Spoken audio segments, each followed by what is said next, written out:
Good afternoon. Welcome. I hope you could all find a place to park.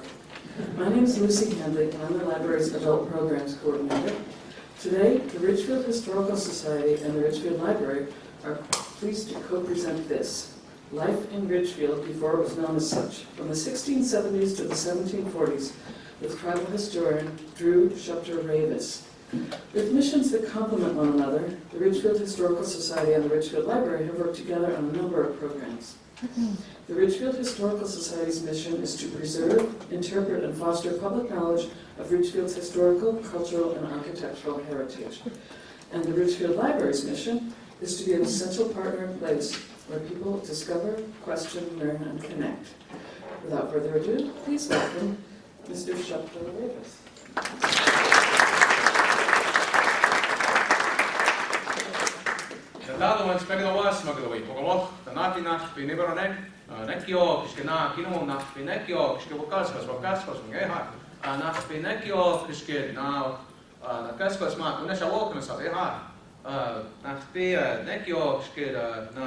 Ridgefield Library, wing again.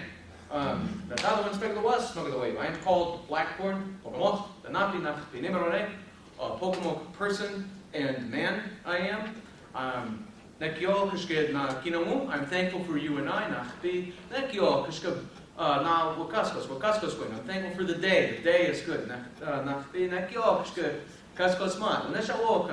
thankful for the sun, because the sun, it makes hot weather, it makes things warm, which is super unusual for this time of year, but you know what, go with it.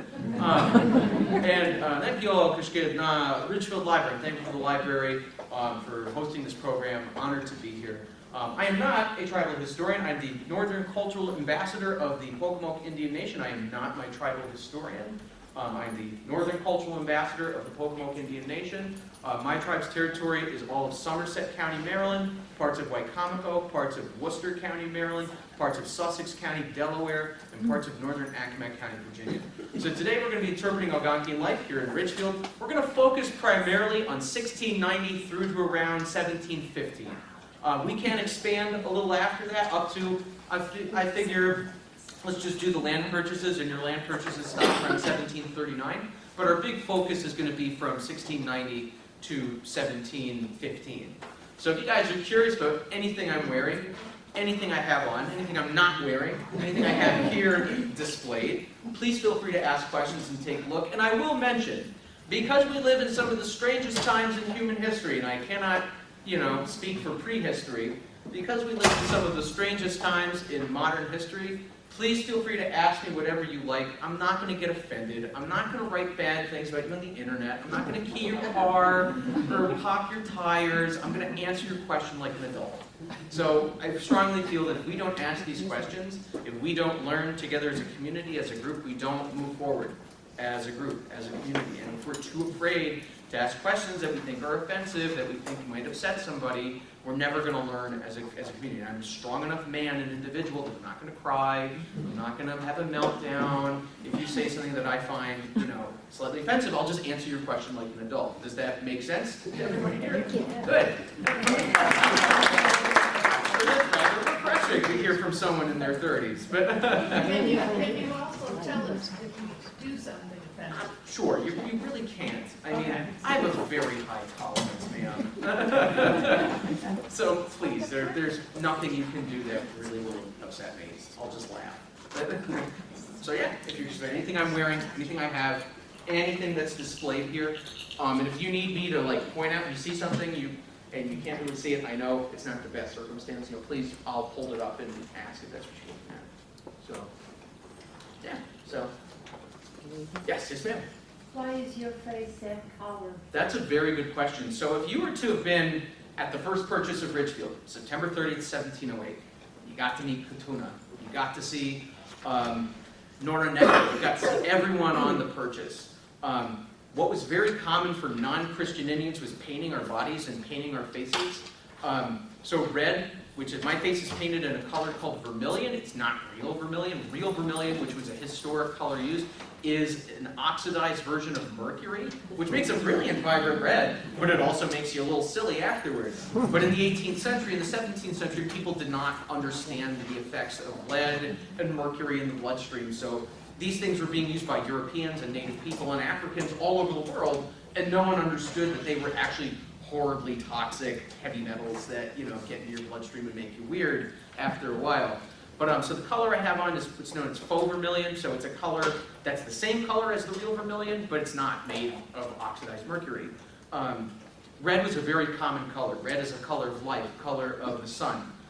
Red is a symbol of vitality. Remember, we're all born in our mother's blood. All our children and grandchildren are all born in our mother's blood. And so that red shows that I'm alive, that I'm strong, and healthy, and full of vitality. Red could be procured through vermilion, through trade with Europeans who had this powdered pigment, which made this vibrant barn red, as you can see. But also we were traditionally using hematite, iron ore. As we all know, the Housatonic River, one of the big industries of the Housatonic was the iron industry. And so it would have been very common if you had seen Native people, you know, 10 or 20, 30 years prior to, say, the 1690s, pulling out pieces of iron ore and scratching off the outer coating of the stones to make ochre, to make red paint that they're using to paint their bodies and paint their faces. Half colors in red were social colors, means that I'm here, I'm friendly, I'm not here to hurt you, I'm not here to take anybody to Canada, which the Keelers were probably very well aware of when they met with Katuna, because one of the Keelers was in the corn crib during the Deerfield raid of 1704. So I'm sure they had a lot of suspicion when it came to Native people, and they were very apprehensive, because I can imagine that. But so if you had met Katuna, you had met Noroneka, you had met, or his alias was Takora. That's in a couple of the documents. It's Noroneka, alias Takora. Had you met that whole party who deeded that first deed in September 30th, a lot of them would have been in paint, would have been in half ochre, they would have been in half red. Combat paints are usually a dual color. It's both the black and red. Black showing the lack. So red is the symbol, it's light, and it shows, and the combination of black and red is the difference between light and shadow. It's the play on light and dark. So it's the good and bad emotions. And so if you saw a lot of Native people come into Ridgefield, let's say it's 1714 or 1712, and you saw maybe 5 individuals running through the ridge, Kalatoa, because that's what this town was called by Katuna, Kalatoa, which means the highland, because of the ridge that runs north to south. And if you saw a party of Indians running with muskets, and their faces and their bodies maybe up to their shoulders are painted in black and red, you knew not to bother them because they were going to fight, that they were there for combat. And that it was best to leave them alone because they're going somewhere to go on a raid. So black and red are typically war colors, but red is a typical social color. And had you met non-Christian Indians at that time, 1690 through to 1750, it would have been pretty common to see lots of people painted in red. Yes, ma'am. So your body still looks like a white man? Well, that's a very good question. So skin tone. So obviously I'm very much intermixed with Europeans. Most Native people are that are Eastern Woodland descendants by this time in 2022, because we've had 300 to 400 years of contact and we've intermarried with colonial populace. Our skin tone in the 17th century is marked by multiple European writers. One of the things that consistently, William Penn, Henry Norwood, many European writers from the 17th century all write is that they are not born dark-skinned. That's one that's very consistent throughout multiple authors, is that they are not born dark-skinned, unlike the Africans who are born dark-skinned. The Indians are not. That they acquire their color through their entire lives being outside. William Penn writes this. William Penn actually really elaborates this in the 1680s. He says that their skin color, which our skin color range from my color, which is like a light olive tone, all the way through to chestnut brown. And Penn writes that from the time they're born, their mothers will put them in the middle of the sun, cover them in bear grease, and put them in the middle of the sun. Their skins must be swarthy to endure the sun. And that their skin is no different than that of Europeans or the gypsies that wander Europe who don't really wear shirts. And if we were all lived our lives without shirts, we would all have a nice glowing tan too.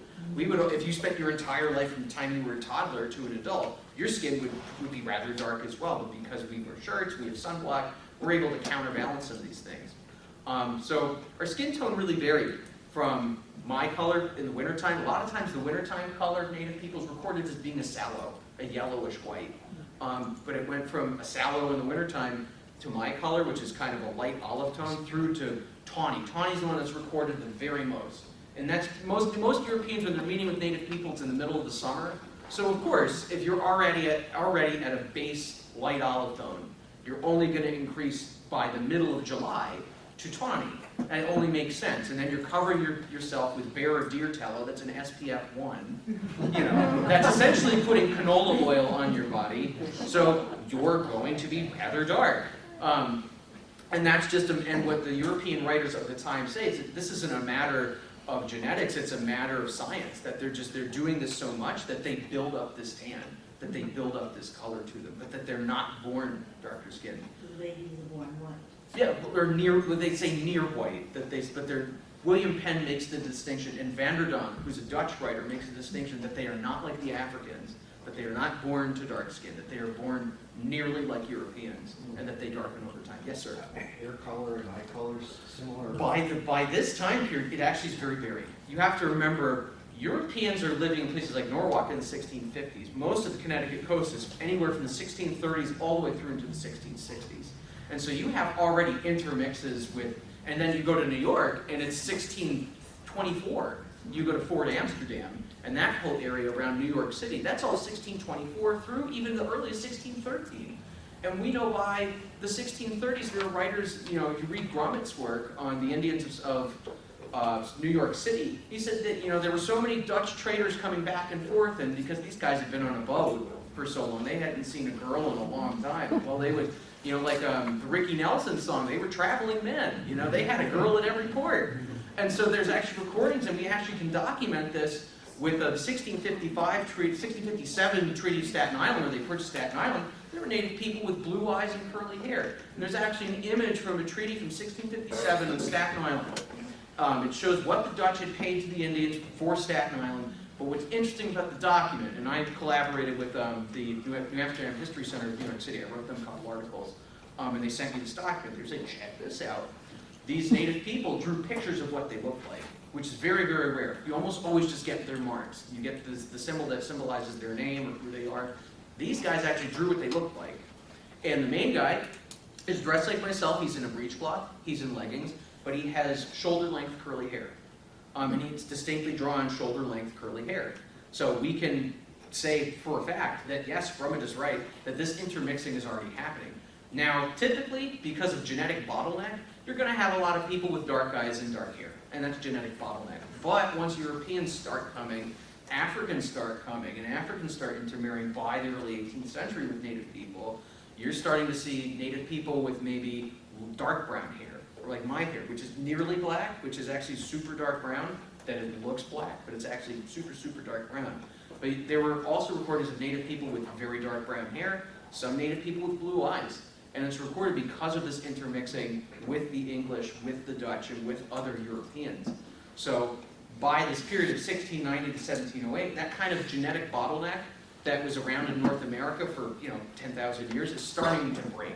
And so you're seeing more diversity in native people. So it would have been uncommon to have met Lamapus or Lamawos, Ramapos, in say 1708, right? You sign the treaty, you're all feasting together. There's a big, that usually would conclude the treaty, passing a pipe. You might have seen among the Lamawos, most of them have black hair and dark eyes, but you might have seen one guy with black hair and blue eyes. You might have seen one guy with very dark brown hair, or one guy that had wavy or curly hair. And it's showing the beginning of this intermixing with Europeans, this intermixing with other people. Yes, ma'am? What was the native population early on here? We don't really have a figure. But what we can probably figure, it's probably a couple villages. So what's recorded is that there were native people leaving at Mamanasquaw, which is Mamanasco, which is a corruption of the word Mamanasquaw, Mamanas, which means, if we break this into Abenaki from Matavesic being the larger dialect spoken in Connecticut, Mamanas meaning slow, to move slowly, and the squaw, Mamanasquaw, meaning the water, it moves slowly. So they're telling you that Mamanasco was very slow moving water. And that makes sense. It's always recorded in the early 18th century as a grassy pond. That only until 1710 is that mill built there. That was there. The remnants of that mill is there. And by 1715, it's already documented that the shores of Mamanasco, where the mill stands now, because it had been there for 5 years. But Mamanasquaw was this kind of grassy pond. It was kind of this grassy, slow-moving water. So we know that there's native people at Mamanasquaw. We know that there's people at Weepick, Weepig, which is Long Pond. And Long Pond, I've been trying to figure out for the past week, could it be the big pines that are by the mall, where in between the Worcester Mountains? Could that be Weepig? Wabika? Could Wabika be a corruption of Weepig? From Wapan? Wapan is east, but Wabik, could it be a corruption of Weepig? Could that be it?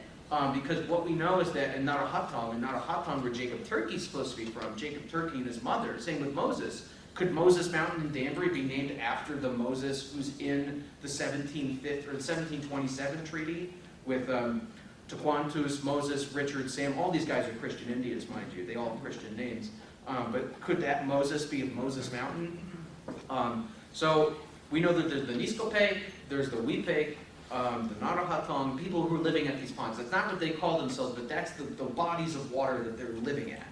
Is Weepig, Hupig, Narahatong, and Mamanaskog. So there's at least 4 individual people that are interrelated to each other that are living within a 30-mile radius of each other.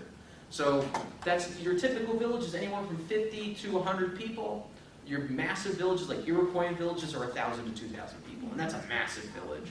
But your typical village here is anywhere from 50 to 100 people, maybe 200 people at the very most. So counter that by 4, so that's maybe getting close to 1,000 people total in a 30-mile radius. Yes, young man. Is any of that artifacts up there copied after other A artifacts? lot of them. A lot of them are copies of historical originals. Yes, sir.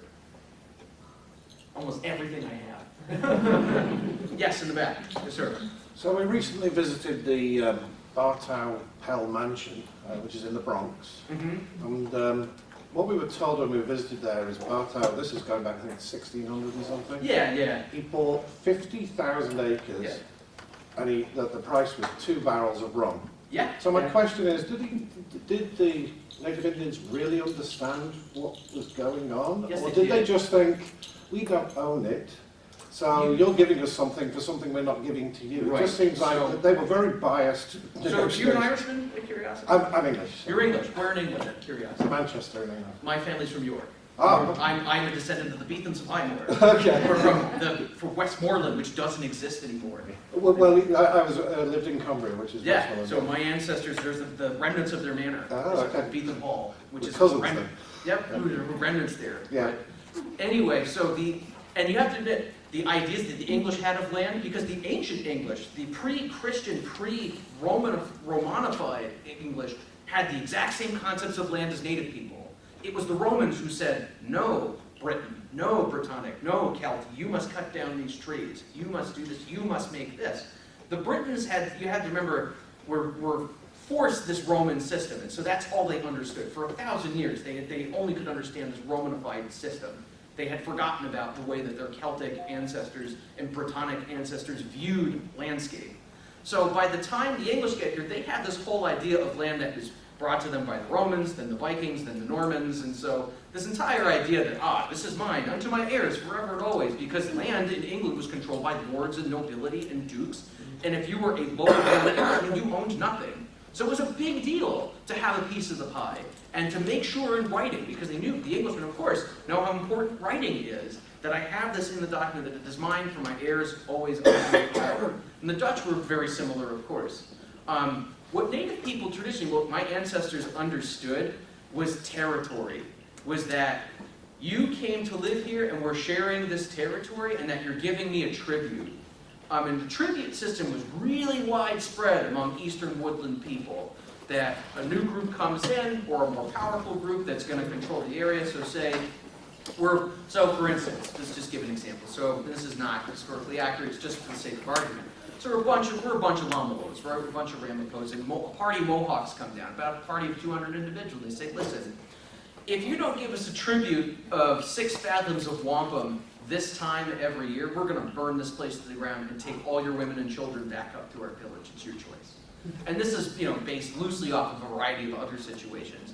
And so every year they would give a tribute to keep the peace, and then those two groups would then get along and kind of have a cozier relationship, intermarry a little bit, share food a little bit, but they would still have that obligation of paying that tribute over again. That's why when we get with the Dutch, with Kief's War, 1645 to 1643 to 45, and you get the, these are the Tapans and the Raritans, who Kief says, all right, you have to give us a tribute of corn. And they say, no, and furs. And they finally had a time where they didn't have to give anybody a tribute.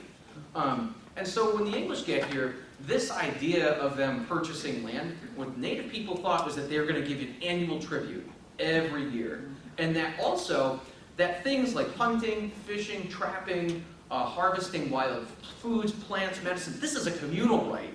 That this is something that everyone has right to. And that if an Algonkian man went to land that they knew the English lived on or the Dutch lived on, it was custom that they might leave them meat, that they might go to them and bring them a turkey. And that's actually accounted for in Brooklyn. There's a story, and I don't know if they took this out of the school, the middle school library, or the middle school office, because it was an old poem from the 50s, but it's actually historically accurate. The story of Wiskaneer. How many of you have been to Wiskaneer Hill in Brookfield? The story of Wiskaneer is that there was a guy distilling whiskey there, and the Indians came with 2 turkeys in to trade for whiskey. What's likely, they knew it was that man's territory. They had already hunted those turkeys. But because they had taken food from his land, they gave him a gift of that turkey. They gave, because they respected, they were giving him tribute, because they said, listen, we've taken food from your land. We understand that this is your territory.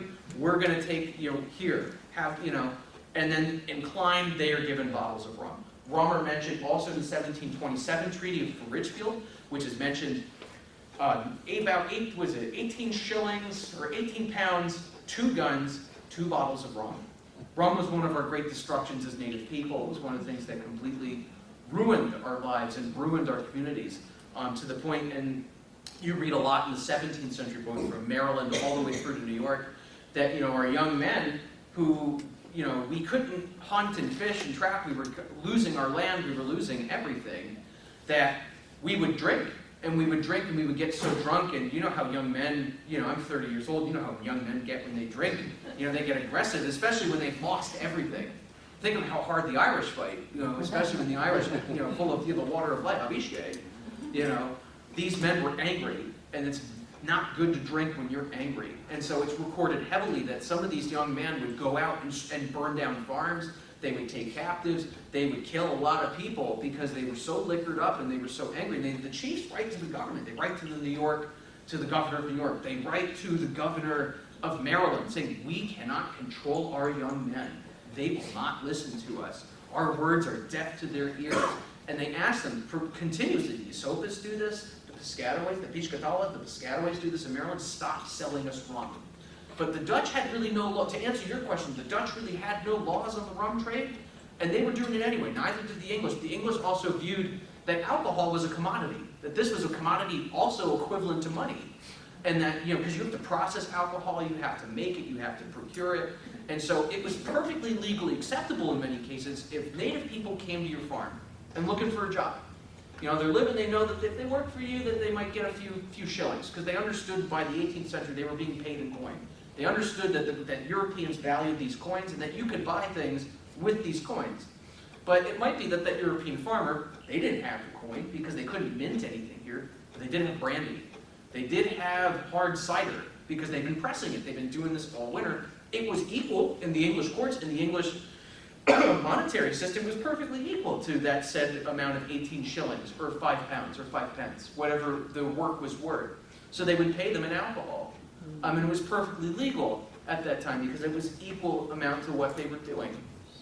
But Native people, to answer your question, because I've kind of expounded quite a bit, we more had a concept of territory, and that no one had this Euro-Romanified, Nordic, because the Nords, as you know, created the counties in Ireland, they create the counties in England, they create this. And so the Native people had no concept of this. That did not make sense, but they understood territorial bounds and they understood tribute system, and they thought it would just be a continual system of tribute, and then they learned otherwise. But, yes, ma'am. How is society set up? Is it like an agrarian or hunter-gatherer? So that's a great question. So typically your Eastern Woodlands society is broken, there are a combination between horticulturalists Horticulture meaning growing crops without the use of domesticated animals. That's what makes agriculture and horticulture different. Agriculture is, I have this horse to move this plow. Horticulture says, I have me to move this plow.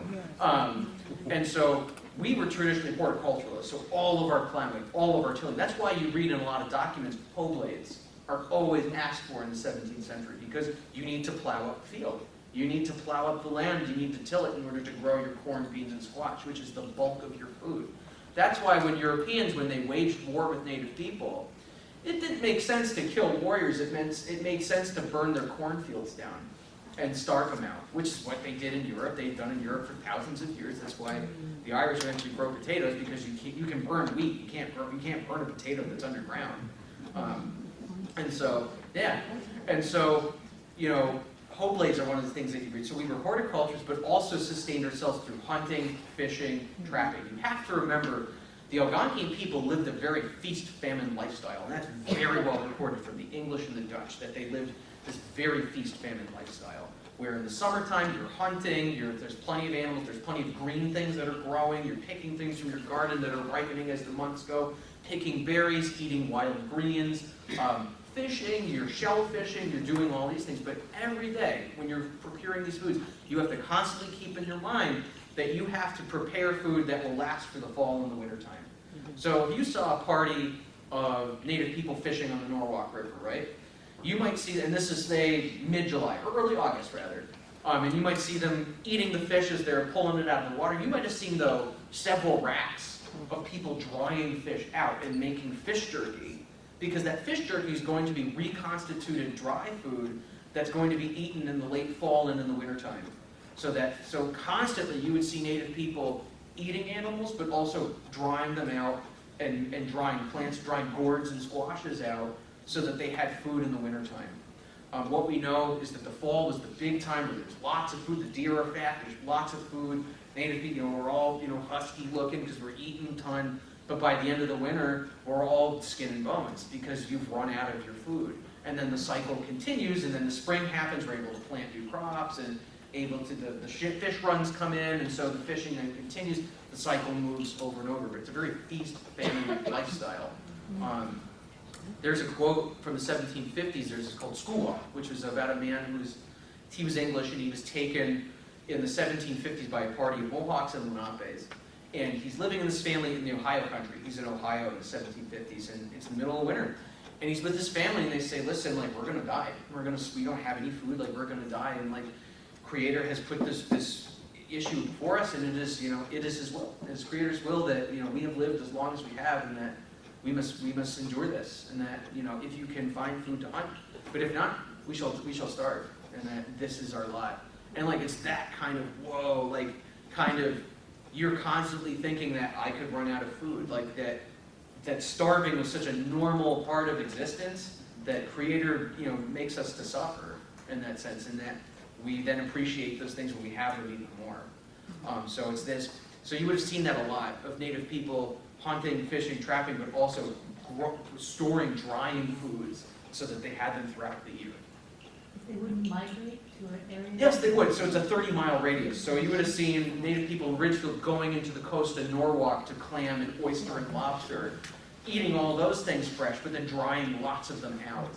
And then coming back to Ridgefield in the fall to hunt the deer, to hunt the bear, to hunt the turkeys, and then hunkering here in Ridgefield throughout the wintertime.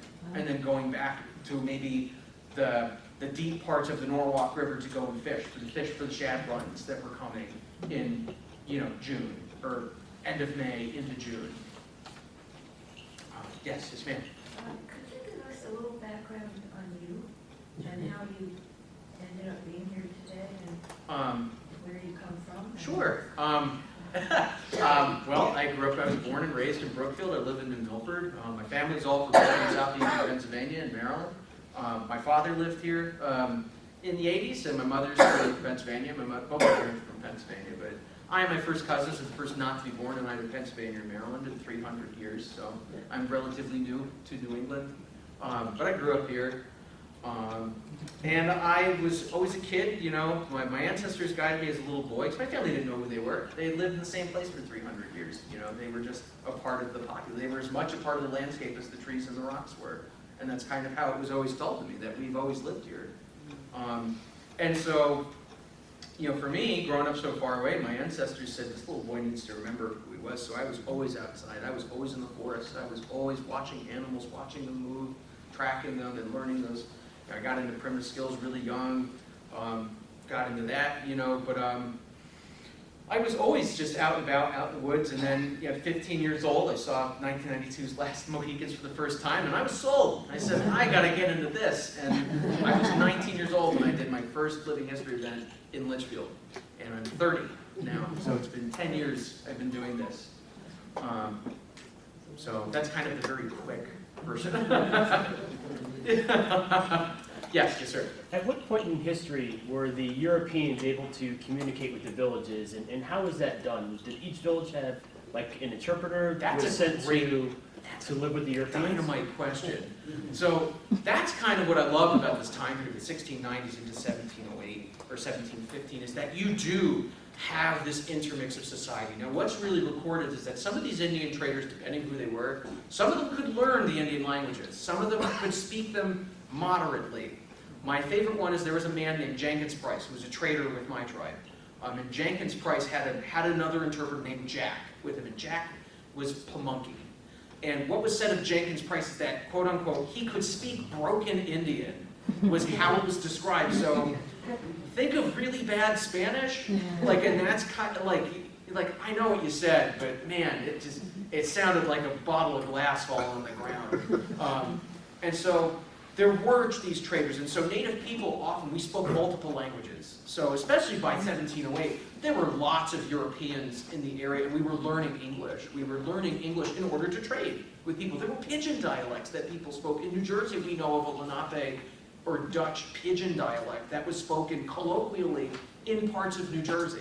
That was Muncie, and that was also Dutch at the same time. So it was this weird trading pidgin dialect. You might have heard something like that from some of the settlers in Ridgefield in, say, 1710, that might have spoken this weird pidgin dialect that, you know, they said, oh, like, you know, how are you and your Sanup? You know, your Sanup is looking sick. Sanup is one that's recorded from Mary Rowlandson. Sanup is a Narragansett word for a young man. And it's one that Mary Rowlandson, who's English, just says, oh, just like, it's a Sanup, you know, like, oh, you're Sanup. Like, you know, because they lived so close proximity with Native people, they picked up words. Like, you know, I had a fine plate of Nassam. Nassam, which is cornmeal porridge, might have been one that, you know, or, you know, they would have used native names for plants and native names for rivers, and they would have, you know, so you might have seen this pidgin dialect, but with Native peoples and Europeans, this interaction, like the meat of your question. So there were individuals, and you'll read them in documents, where it will be, where there's Christian Indians who, these Christian Indians would have, you know, would have not painted themselves, they would have worn shirts, they would have worn hats, then they would have worn coats. They would have worn maybe moccasins and leggings, but they would have dressed more like Europeans.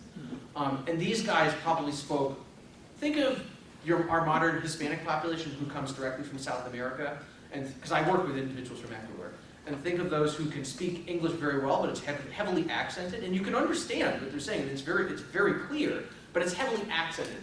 And you might have seen Native people who spoke English to that degree, where it was heavily accented, but it was like you could understand it. Very heavily accented, though. So we do know that there are these Native people that are speaking English, that can speak English, that can speak two or three other dialects, of the surrounding area. And they're these intermediaries with the English. So you might have had with, you know, this one guy like Richard. Richard might be your Christian Indian translator who would talk to the Native people and then say, this is what Katuna said. Katuna said, no, I don't like this. Like, you know, Katuna might have spoken, and then Richard would have then said to the English, Katuna says that these articles are disagreeable, and he will not sign. You know, or the Indians wish for more. They think you're being cheap. You know, and that's what Richard's goal was. Now, there were Europeans doing this too, that were these traders that were sometimes taking Native wives, sometimes they weren't, that were adopting parts of Indian dress, that might wear moccasins, they might wear quilled neck knife sheaths, that spoke language, that might dress more like Native people in order to really assimilate and more, be closer with the community. They wouldn't really dress completely like Native people, but they might have had moccasins. They might have had quilled knife sheaths. They might have carried tobacco bags with them, like quilled tobacco bags or otter or animal skin tobacco bags, and carried a pipe and extra tobacco to share. Because they knew that that was a great sign of respect with Native people, if you had tobacco to share with them. And these Europeans, they would kind of also be these intermediaries between Europeans and Native people, because these were trusted traders. And they might say, no, they don't like the goods. They say that the goods you brought are cheap. They want other goods. They want these goods. So they ask you to send those goods back, and so that's kind of this dialogue that you have. We oftentimes have, especially in 1715 through to like 1727, with the Weepiks and the Woopiks, they have interpreters that are there. They have these four or five Christian Indians that are there. Guaranteed, one of them, and they always have an Englishman that's there, one of them is an interpreter for the others, and likely it's one of the Christian Indians. Yes, young man? I have two. Okay. Could you share some of that artifacts? Well, what do you talk think? about it? What do you think? And if there was a war, when do you think it would, like, how long would it go on for? Well, the thing is with native combat and warfare, it's very fast. It's very, very quick, half an hour to an hour. We would strike at dawn. And so when we think of, everyone probably knows the Keeler family that's here. So Timothy Keeler, their family survived the Deerfield raid in 1704 in Massachusetts, and they actually migrated here.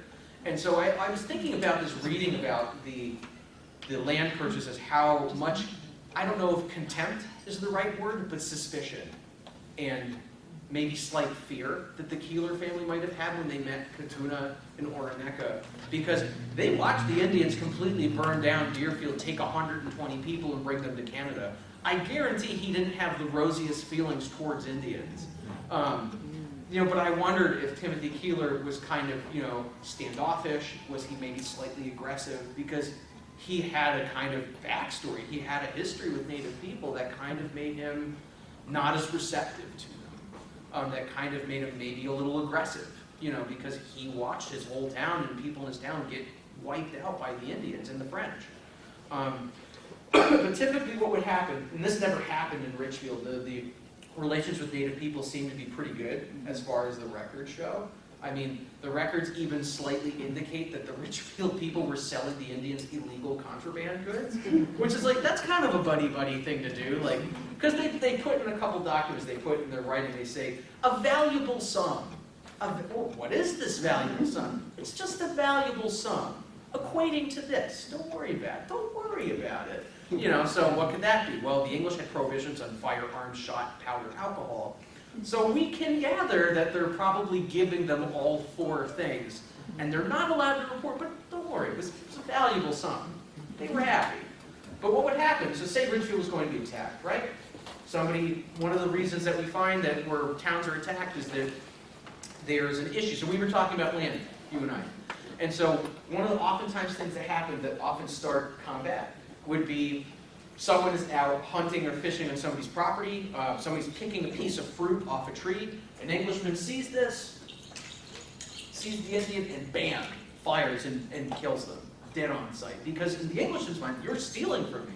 You're stealing my fruit, you're stealing my livestock or the animals that are in my part of the woods. You have stolen from me. You are thieving from me. That's illegal. Thou shalt not steal, and you have stolen from me.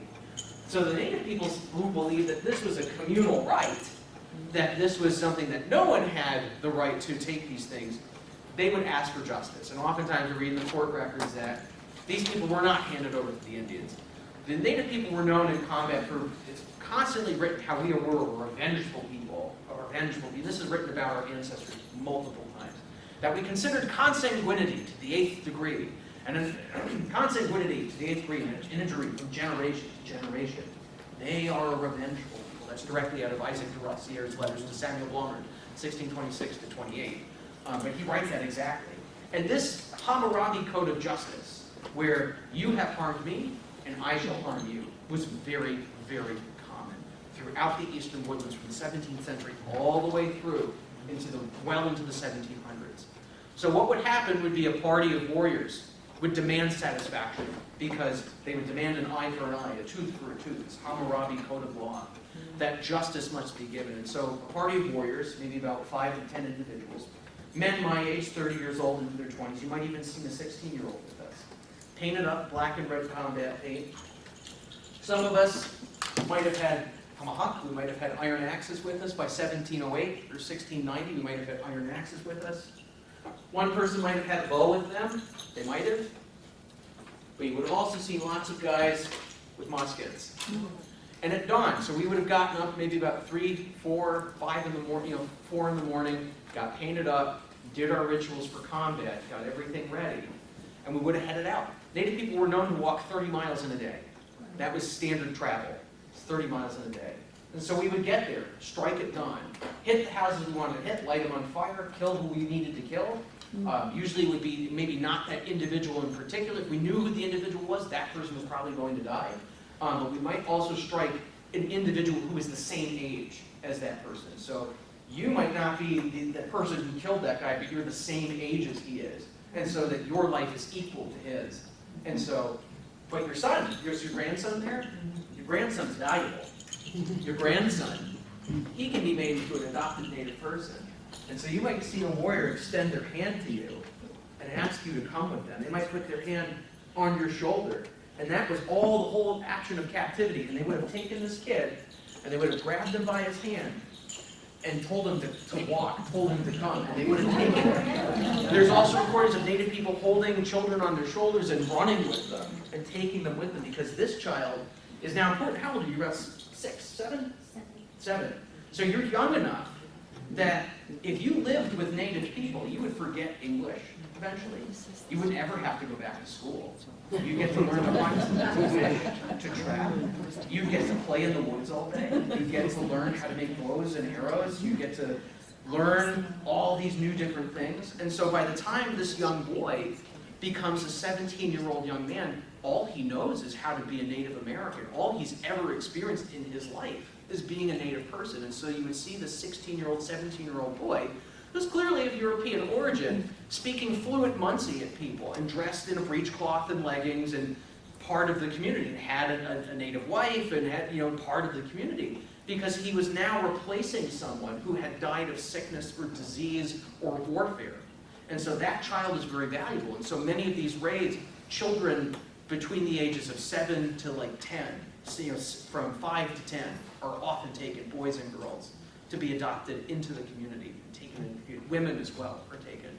How about health and illnesses and disease? How would that generally handle that? That's a great question. So the oral history from my elders and from elders in other communities that we lived to extreme old age prior to Europeans, and we lived well into our hundreds. And part of the reason I was told this was that the land was clean, the water was clean, and our diets were so good, that there was, and because of the genetic bottleneck, there was very few diseases. There was no animal-borne diseases. There was no Euro-Asiatic disease like smallpox, cholera, all the animal-borne diseases that Europe and Asia had experienced in the Middle East had experienced for thousands and thousands of years. People developed immunities. We didn't have that here.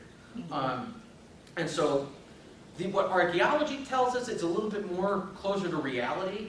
I'm not saying that that is wrong. I'm sure we did live, in some cases, in these extreme old ages. But what they found is that, because of the hard physical life that you had, the diet's good. You can be as muscular as you want, but eventually you're going to get arthritis. Like, you can be as muscular and as toned as you want. But eventually your joints are going to fail, your back's going to fail. You're just a human, your cartilage is going to go.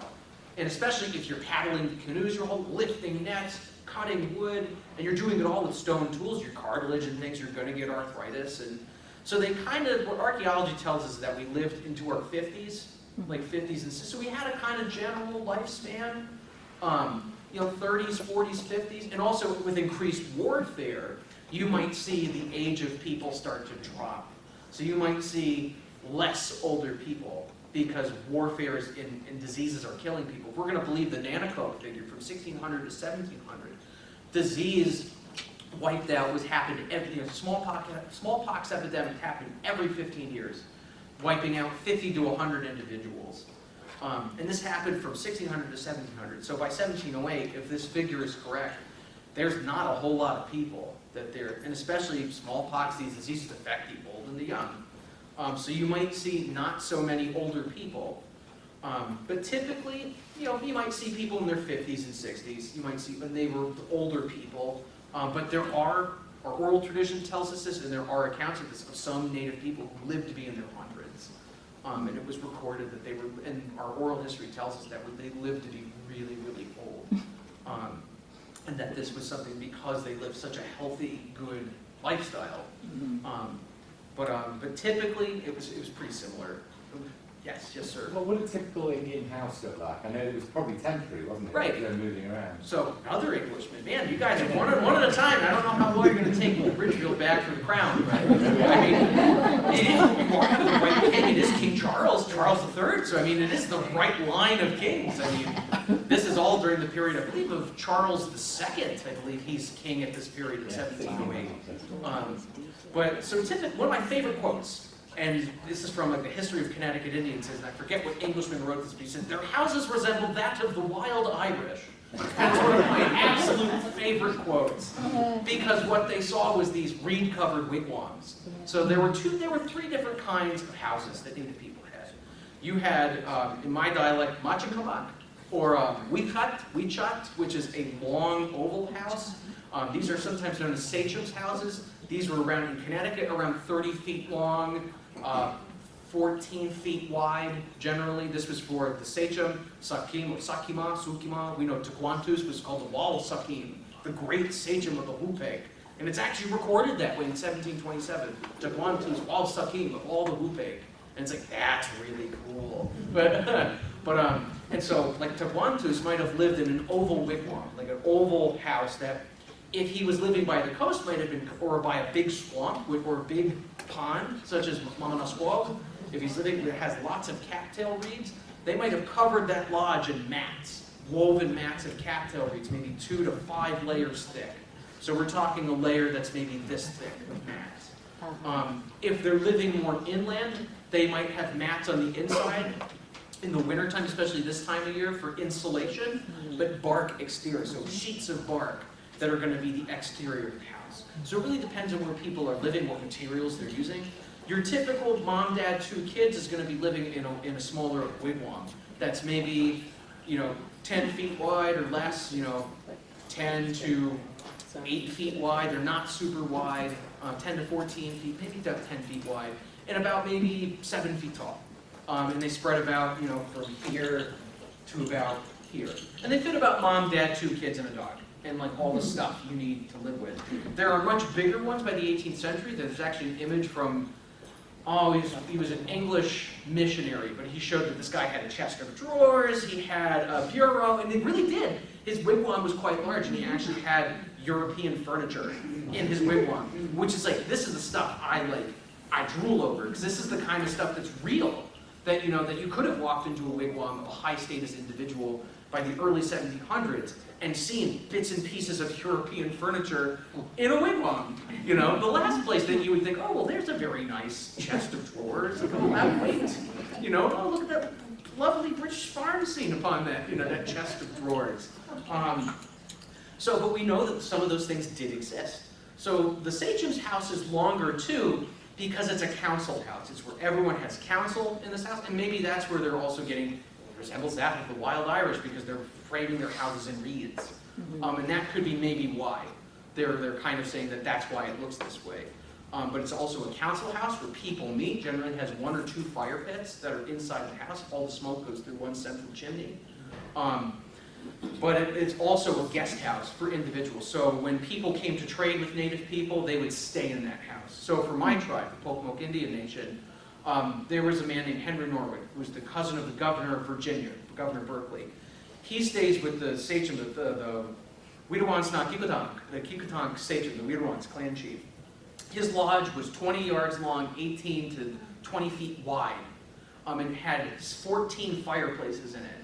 And they were literally given a section of the house to him, Norwood, and his party, who were stranded on Assateague Island, which is part of our tribal land. They were given a section of this house to live in. They were given a section of the fire to use. Like, give this as your fire pit. But this was a house that was meant for guests, that was meant for council, that was meant for, it was huge. 20 yards long is, a quarter of the length of a football field, 18 to 20 feet wide. It was massive. And that's something that we don't really see here in Connecticut, but just to give you the idea of why you would need it so big. And so you would have raised beds in these homes, so they would be platform beds, that would be 2 Y sticks going around, and then planks, so rounded sticks going around, covered with mats, covered with cattail mats, maybe 3, 4, 5 of them, and then skid. So you're sleeping head to toe, going around in a circle or in an oval. Yes, sir? I was just going to say, there's a couple of examples. So if you go to the Plymouth Plantation, Exactly. there's a house just Yep. as you described. Yep, And the the one, leaves is- exactly. the one thing that strikes you when you're there is how warm and comfortable it They are. is.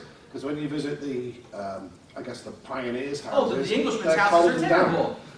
The Yeah. English, at this period too, the English were just okay with being sad all the Yeah. time. They were okay with it. If you really read it, that's what I love about Charles II, is that he's like, no, the Restoration period, let's have fun again, yay, Oliver Cromwell, he's no fun. Like, and it's great. I heard there was this one bandit, I was reading about him, and he was like, yeah, and he's like, are you a loyalist? And he's like, are you a royalist? And he's like, yes, I do support Charles the King, here's some money. Like, it's like, it's this period of English history, like in the 1620s and 30s, that Cromwellian period, where it's just like, people are just like sad. It's just drudgery, and they're just okay with it. They're just like, well, we'll die eventually, and then it will be okay. And it's just like, oh man. So you see these houses, what's interesting is that the English style house of that period is really not that much different than the Saxon house. It's the still H-beam house that our English ancestors were living in the time of, like Utrecht. They were still living in the time of the first kings of England, this Anglo-Saxon style of house. That's a Viking longhouse. And they didn't really change it that much, but they're cold, they're damp, they're dirty, like, it's wild. But yeah, you go into a Weechai, you go into a Weetu, and it's lovely. It's great. Yeah, they're amazing. They're amazing. There's one that I go to on the old Nanaco Reservation. My tribe does a lot of programs there in Dorchester County, Maryland. There's a big one that's there, and it's covered with phragmite reed because cattails are hard to come by in this day and age. But it's so comfortable. It's covered in reed mats, and the beds are all covered in layers of reed mats, and it's like, just build a little fire, go to sleep. It's wonderful. So it's also amazing, sorry to jump in, but it's also amazing that the fires are there, but it doesn't get smoky in there. No.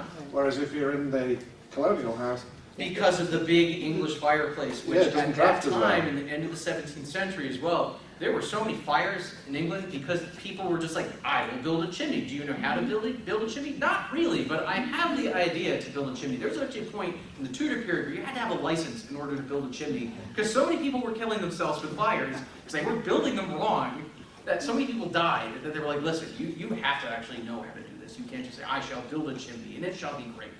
But the English were known for these big fireplaces that did not work in North America. There's a lot of things they did that did not work in North America. They kept doing them for a while until we showed them, don't do this, do this. And they're like, oh, fine. And then we'll take the credit for it. But tis the British way. But yes, sir. I read Nathaniel Philbrick's Mayflower, Yes. and I It's a good got one. a dose of history because I really didn't know anything about the era. But I was surprised at the violence between the Europeans and the natives.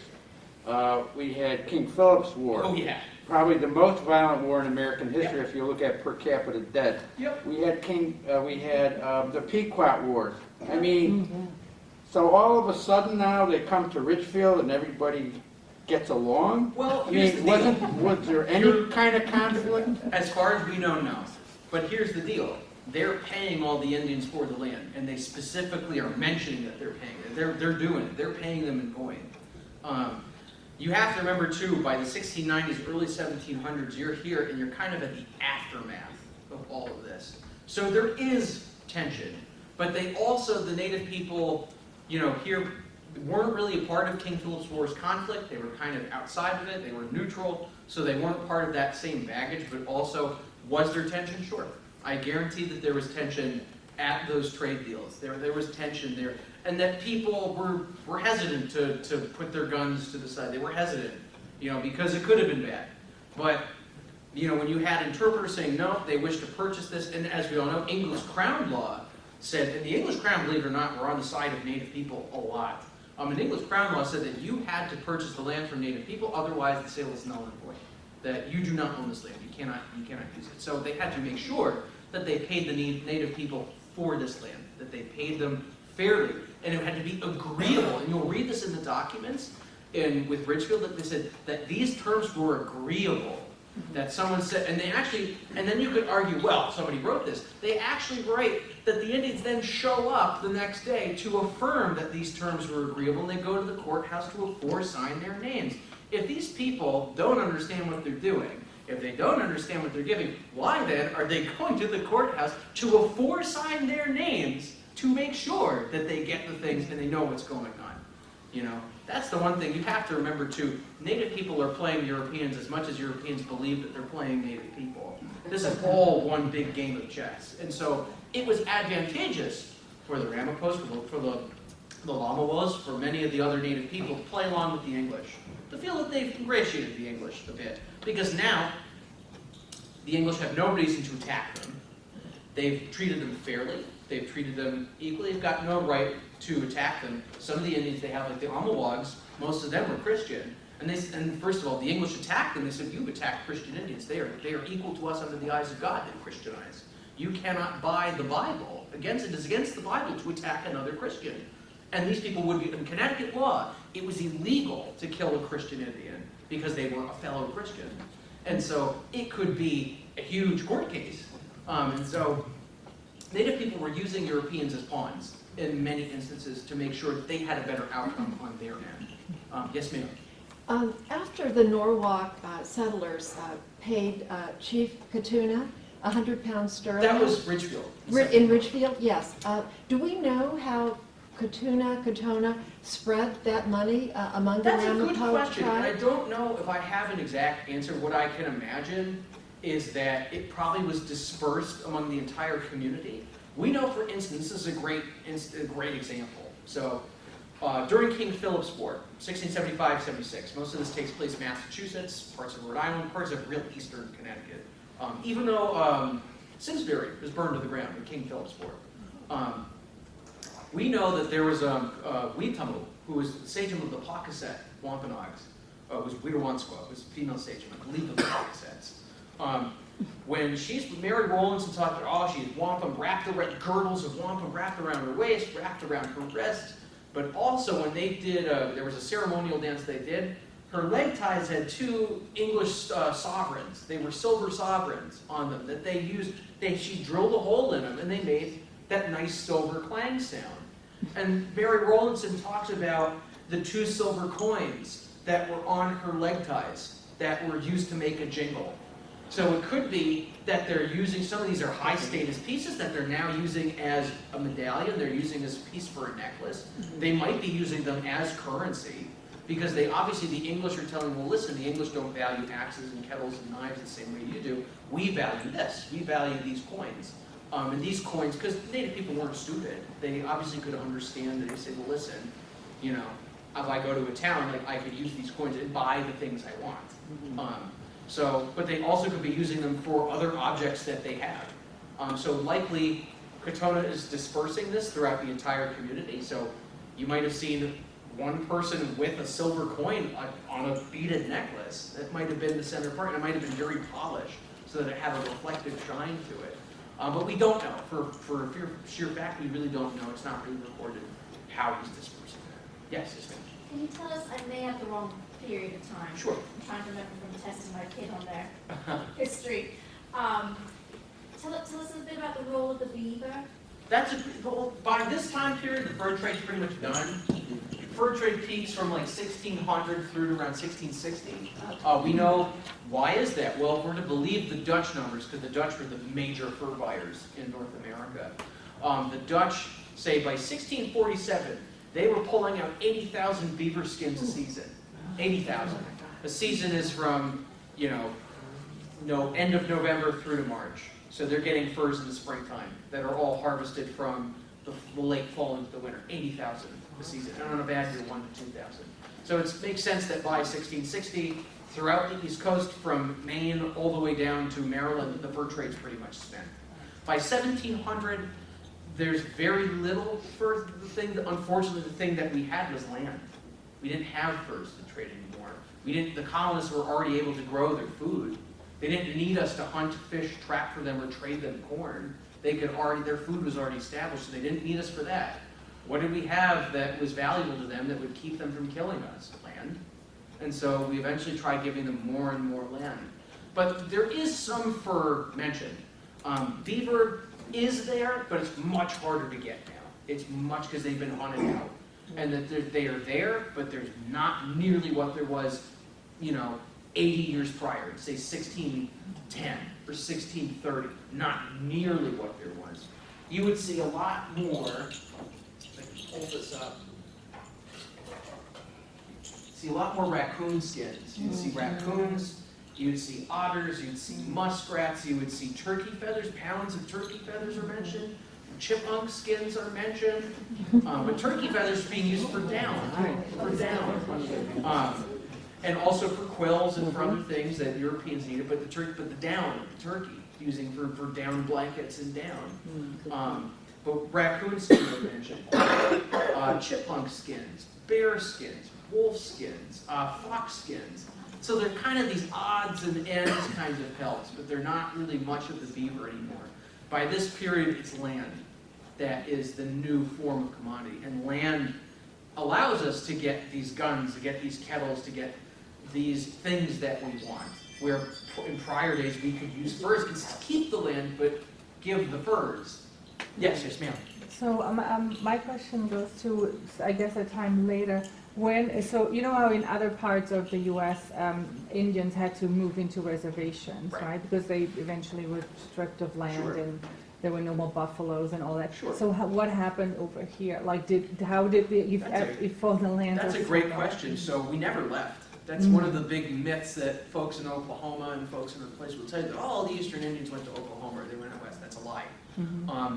What happened was, and what the 19th century historians omitted from their works, is that they would say often that these Indians have disappeared, these Indians are gone. Well, they didn't leave, they just married all the free Africans and poor whites. So what we would call poor white trash, at that time, were all intermixed Indians. And you can track these people who they have lower level positions. This is in the 19th century, they all have lower level positions. They're all living in older village sites. So they're living on the shores of Lake Mamanasco in a cabin, and the guy's a spoon maker, or the guy makes baskets. He's allegedly white, or might say mulatto, or nearly white. Or he's a fishing guide, a hunting guide, or this guy is a low-level worker, he's a laborer, low-level worker, but they're all living near old village sites, they're living away from the community. And they're living in places with other people in the same positions and the same background. And these are where these pockets of native people survive. They just intermarried with the populace. And so that was very, very common. Now, there were other native people that lived in Ridgefield that did go with the Bogussets, that did go with the Scatacokes, and did end up on both those reserved lands. That's absolutely true, but there were still plenty of those native people that lived, people who descended from those who lived at Weepig, Narahatong, who stayed in the area, just intermarried with the free Africans and poor whites. So are there any reservations near here? Yes, you have the Pogusset Reservation in Colchester and Trumbull. Trumbull's the oldest one, that's from the 1650s. You have the Scatacoke Reservation in Kent. And you have, it's near here, the Long Island, that's still pretty far. So I would say the closest ones are the Scatacoke Reservation in Kent and the Pogusset Reservation in Trumbull. That's the quarter of an acre that they've had since the 1650s. It was much larger, of course, but then dwindled. Yes, ma'am. What are the attitudes toward natives that converted to Christianity? That's a great question. It's mixed.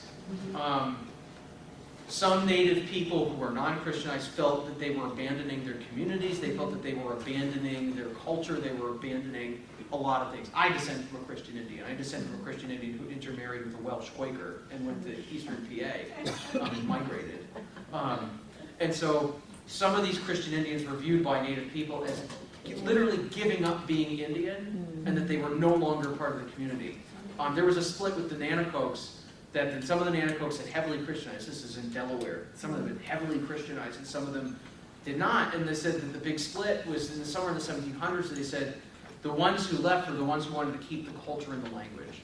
And Heckwelder writes that the non-Christian Indians viewed these Christian Indians as essentially giving up their Indian card, so to speak, that they were only Indians by blood but not by culture or name, which is a horrible way to think about it.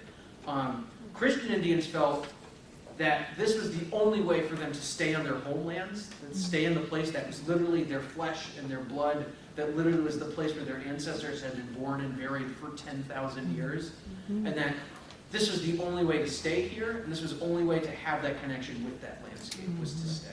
And that it would mean a new way of life, but it meant guaranteed that your family would continue and would go on. Where if you did not Christianize, and you kept removing, and you kept removing, and you kept removing, and you kept being attacked, and you kept being removed, that it's this constant fleeing, it's this constant cycle of war, and you're uncertain to whether you will continue as a people or not. You know, it's whether, you know, do you choose to swim or sink? And, you know, unfortunately, some people you have to choose to swim at points. And it's a horrible choice. And I don't envy and I don't look fondly at that kind of choice that people must have had to make, like my ancestors must have had to make. You know, deciding, giving up everything they knew, everything they believed. Because they were then told that, you know, you can't do, men who have their hair long, you can't braid your hair, you can't do scalp locks. Everything that you believed in was evil, was a lie, was messages from the devil, that everything you were taught was bad. Everything that you have been kept in the dark. And that you have to give up your language, your culture, you have to give up your manner of dress, your manner of doing everything in favor of our way. And that's the only way that you can be saved. That's a horrible choice to have to make. But I can understand the reality and the practicality that means that I will live, my child will live, and my family will live, and we'll be able to stay on this land that knows who we are forever. Then is it worth it? Kind of. Yes, ma'am. Could you describe family life among the Indians, particularly division of labor between the men and the women? So men and women. So in the English write how the Indian men are lazy, and they write that the Indian men are lazy because our chief job was making woodworking tools, was making canoes, was carving wooden objects, but also hunting, fishing, trapping, which to the English was that is the activity of nobility. That is leisure time. You see that you have this ability to hunt and to fish, but to us this was a job.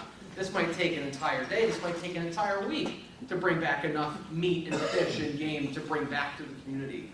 So men were typically in charge of hunting, fishing, trapping, making the woodworking tools, making the canoes, building the houses. Women were in charge of growing the corn, the beans, the squash, raising children, making hides, cooking food, making leather, making the clothes.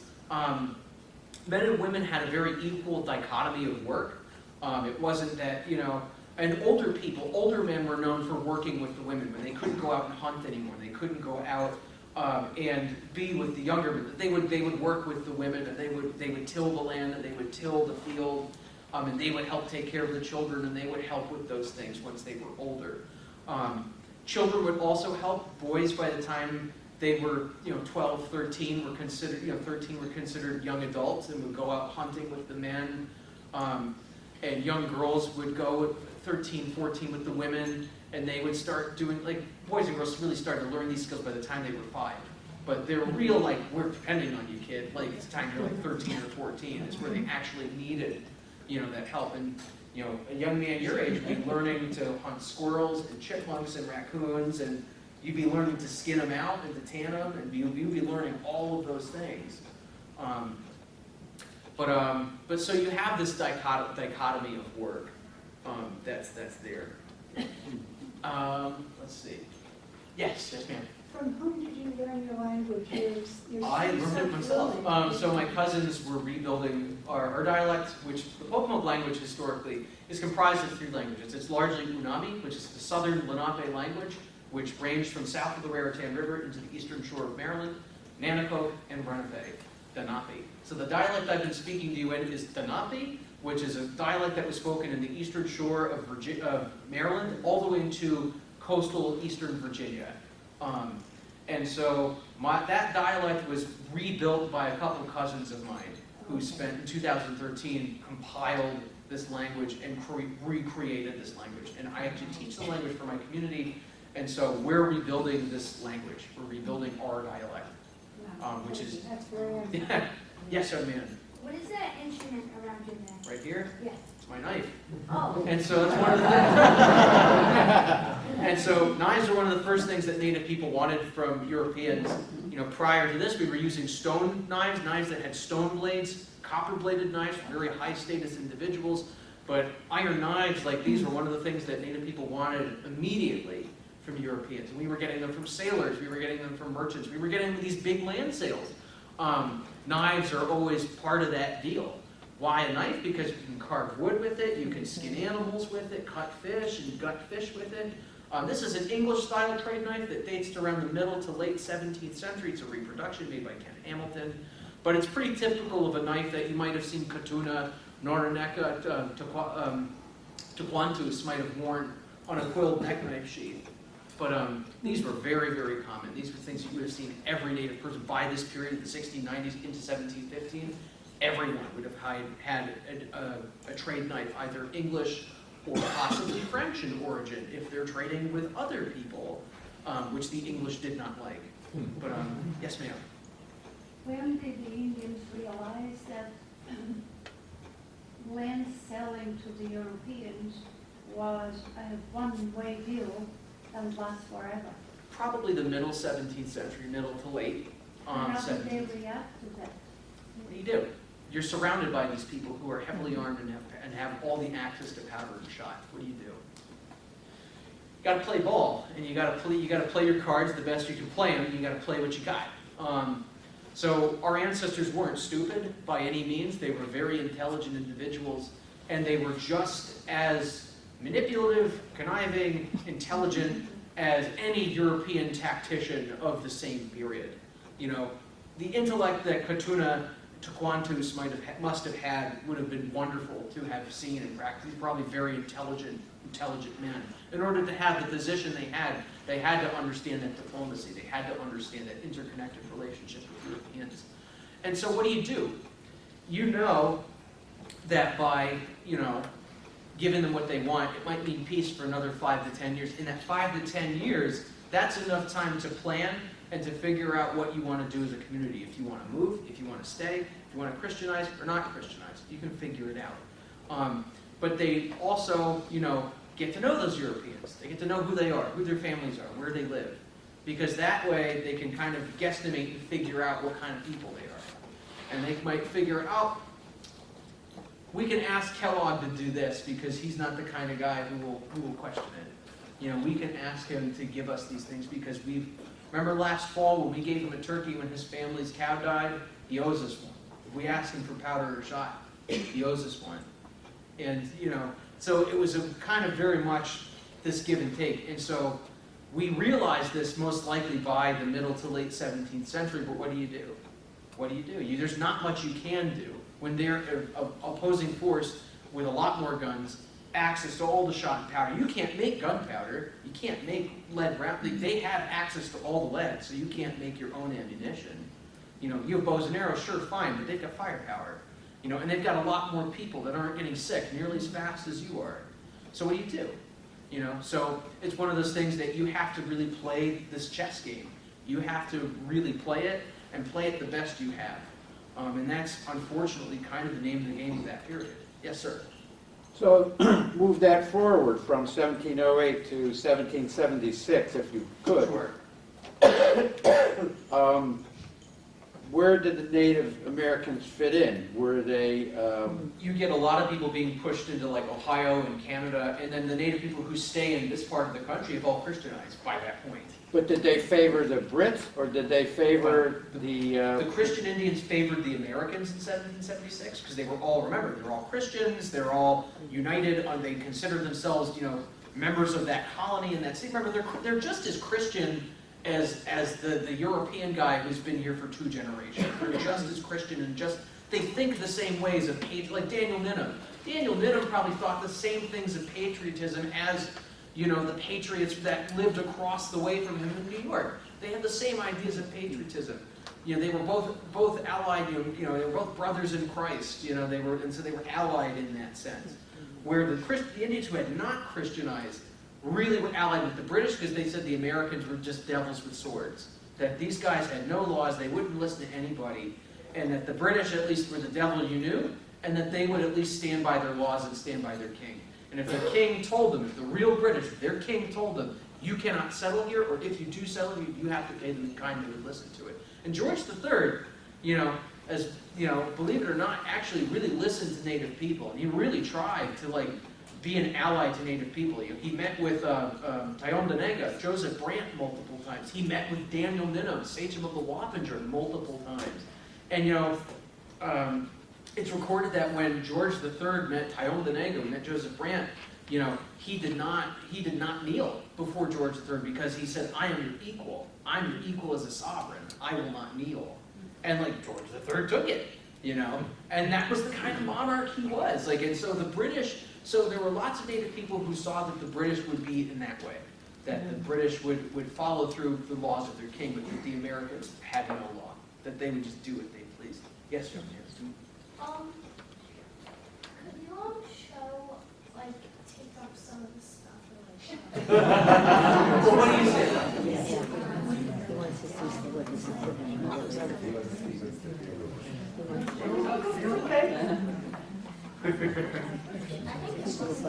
Which one? There's two. This is one that you would have seen. That would have been really common by 1690s, 1700s. This is an English-style musket. So this is known as it's an Indian trade gun. It's known as a Cookson Fowler, a Cookson dog lock. So the English were really funny in their use of firearms and their manufacture of firearms. So this is what's known as a dog lock compared to this other French gun that I have, which is a true flintlock. And so the thing the English were doing with this thing, they've been doing it from 1600 all the way through to around the 1730s, is this mechanism called the dog lock. So how this gun fires, this is a smooth bore gun. This is a 65 caliber gun, 20 gauge. It's a shotgun, essentially smooth barrel, smooth bore. So it's a tube attached to a firing mechanism. This is a gun that dates to reproduction, but it dates around 1690s, well into the early 1700s. It would have been the type of guns that you would have seen when you came to Ridgefield, anywhere from 1708 through to 1715. The Indians would have had. How this gun works, so if I use this French flintlock, because the English were a little bit backwards in their firearms. Everyone else was a lot more ahead. The Dutch and the French were way more ahead. So how this gun works, it's all an internal mechanism. So if I pull the safety, which is half cock, I'm at safety. That's all an internal mechanism that has put this on to safety. I pull the full cock, this is not loaded of course, and I pull the trigger, and I'm ready to fire, of course. How the dog lock works, well, you have an external mechanism here, this little dog. So if I want to get this to safety, I have to manually pull the hammer up, move the dog, get it to lock into place. Now I'm at safety, I pull the full cock, the dog is released, and we're ready to fire. You can also do this and pull it all the way to full cock without having to do any of this, which can be really bad. Because your safety is pretty important. You're loading and you're priming, and that keeps this from going off and blowing off your fingers. So it's not really great when you can do this and you're not ready to fire or something happens and it goes off and you've now shot somebody or shot yourself. But the English were using dog locks for a very long time. I don't know why. Everyone else was much more ahead. The French and the Dutch. The Dutch were making internal flintlock mechanisms as early as the 1640s. But the English were holding on to this dog lock mechanism well into the 1730s. They were holding on to it. They liked it somehow. And it's an internal mechanism. When I say internal mechanism, the lock itself, think of it as a watch. So all the pieces move together, all the springs, all the metal parts work together to make the hammer move so that it can get to a firing position, that it can create the spark, strike the frisson here, create the spark. Because the powder's in the pan, there's a load, there would be a charge in here. This powder lights, it ignites the charge and pushes out. So when I say internal lock mechanism, that's kind of what I mean. That all this stuff is happening on the inside of the gun. This is an external thing. And this is a really annoying external thing that you have to constantly move this to get to here. But if you want to be in that safety position, that you have to physically move that lock to get it into that safety position, and then pull up the full cock, and now it releases and you're ready to fire. But this is a type of gun that would have been very, very common in the early 1700s, in the late 1600s, had you met Lamawos, you'd met Indians from Weepake or Upake or Niskopek that were coming to Ridgefield. So it's very likely that that first September 30th, that September 30th day, that there were native people with these muskets in their hands, coming there with shot bags and powder horns on their shoulders, with their guns with them. The other kind of gun you might have seen, and this was kind of a no-no gun, because this is a French trade gun. This is a Saint-Étienne military musket. Now, one of the things the English feared, and especially people like the Keelers feared, was a Franco-Indian alliance. Was that the Indians were going to ally with France, and they were going to wipe out the English. They were going to make them Catholics, so cats and dogs would live together, the sky would fall, and they would have to worship the Pope, and they wouldn't be able to be Protestants anymore, and everything would be over, and life wouldn't be worth living. This is their true fear. It's not the fear of the Indians, it's not the fear of the cold, it's not the fear of all this, it's the fear of papacy, which is hilarious when you think about it. That's really, out of everything in North America in the early 18th century, that's what you're scared of. You're scared of papacy. But they weren't, and they write about it a lot. But native people, the French were really good to us. The French gave us good trade goods. They gave us high-quality knives. They gave us high-quality advanced firearms. Most native people were better armed than most colonial Europeans. They had better guns because the traders didn't have to abide by the same laws that the English had to abide by, or the French had to abide by. Because the guns that the Europeans got came out of an armory, and they were numbered, and they said, okay, you have to return this gun after your service, you can't own it. But native people could just go to a merchant, they could go to a fur trader and buy, or go to a trading post and buy a gun. And it would be the most advanced gun that they had. And so most native people were better armed than your average European. So it might be possible, it would have been very rare, and we don't have documentation to show this, but it's not unlikely that you could have met someone from Weepake or Hupake or Niskopek in, say, 1710 that might have had a French trade gun with them that they had gotten from other Indians in trade, or that they might have migrated or traveled to maybe, say, northwestern Massachusetts, or that they might have traveled to upstate New York where the French were and traded with the French, or the French had come down at a point in, say, Turner's Falls, which is in Massachusetts, and gone to Turner's Falls and traded with the Indians with muskets and sold them to them. So there are two different ones that are here that are both around the same time period. Yes, ma'am. Are the native tribal societies similar in hierarchy and all the way that they and do? Yeah, generally. I mean, the general things of like men do the hunting and fishing, like generally. In their governments? So in governments you have what's noted and what's even continued to this day. Like most of us have we continue the tribal councils, which I have a tribal council, and most people do who are Native Americans. In the old days, you had a three-tiered system. You had the Walsakin, you had the paramount chief, and you had his great men, who were his high-up counselors. These were established warriors, older men who were his advisors. Wizos is one word from Maryland, Wizos, which means counselors or wise men, advisors. And he would have a whole ring of them, maybe 20, 30, I think one even said 200 individuals, including 10 said 200 individuals, which I don't know if that's how accurate that is or not. Because it would be really hard to listen to 200 people. But it might be 20 people. Under that you have the warriors, you have young warriors, and you have elders, all the elders, men and women who are there, who have lived the longest, have the life experience, who have seen things that you have not seen and have that wisdom to share. And then under them are the young warriors, and then under them are the children and women and other people who are not part of council. So it's this kind of three-tiered system. And that's pretty typical for councils and council settings that we have reported from Europeans. But typically all decisions were made by council, by our chief, and that's typically how it is today. Like most of the things I do with my tribe, it's all decisions that my council agrees to.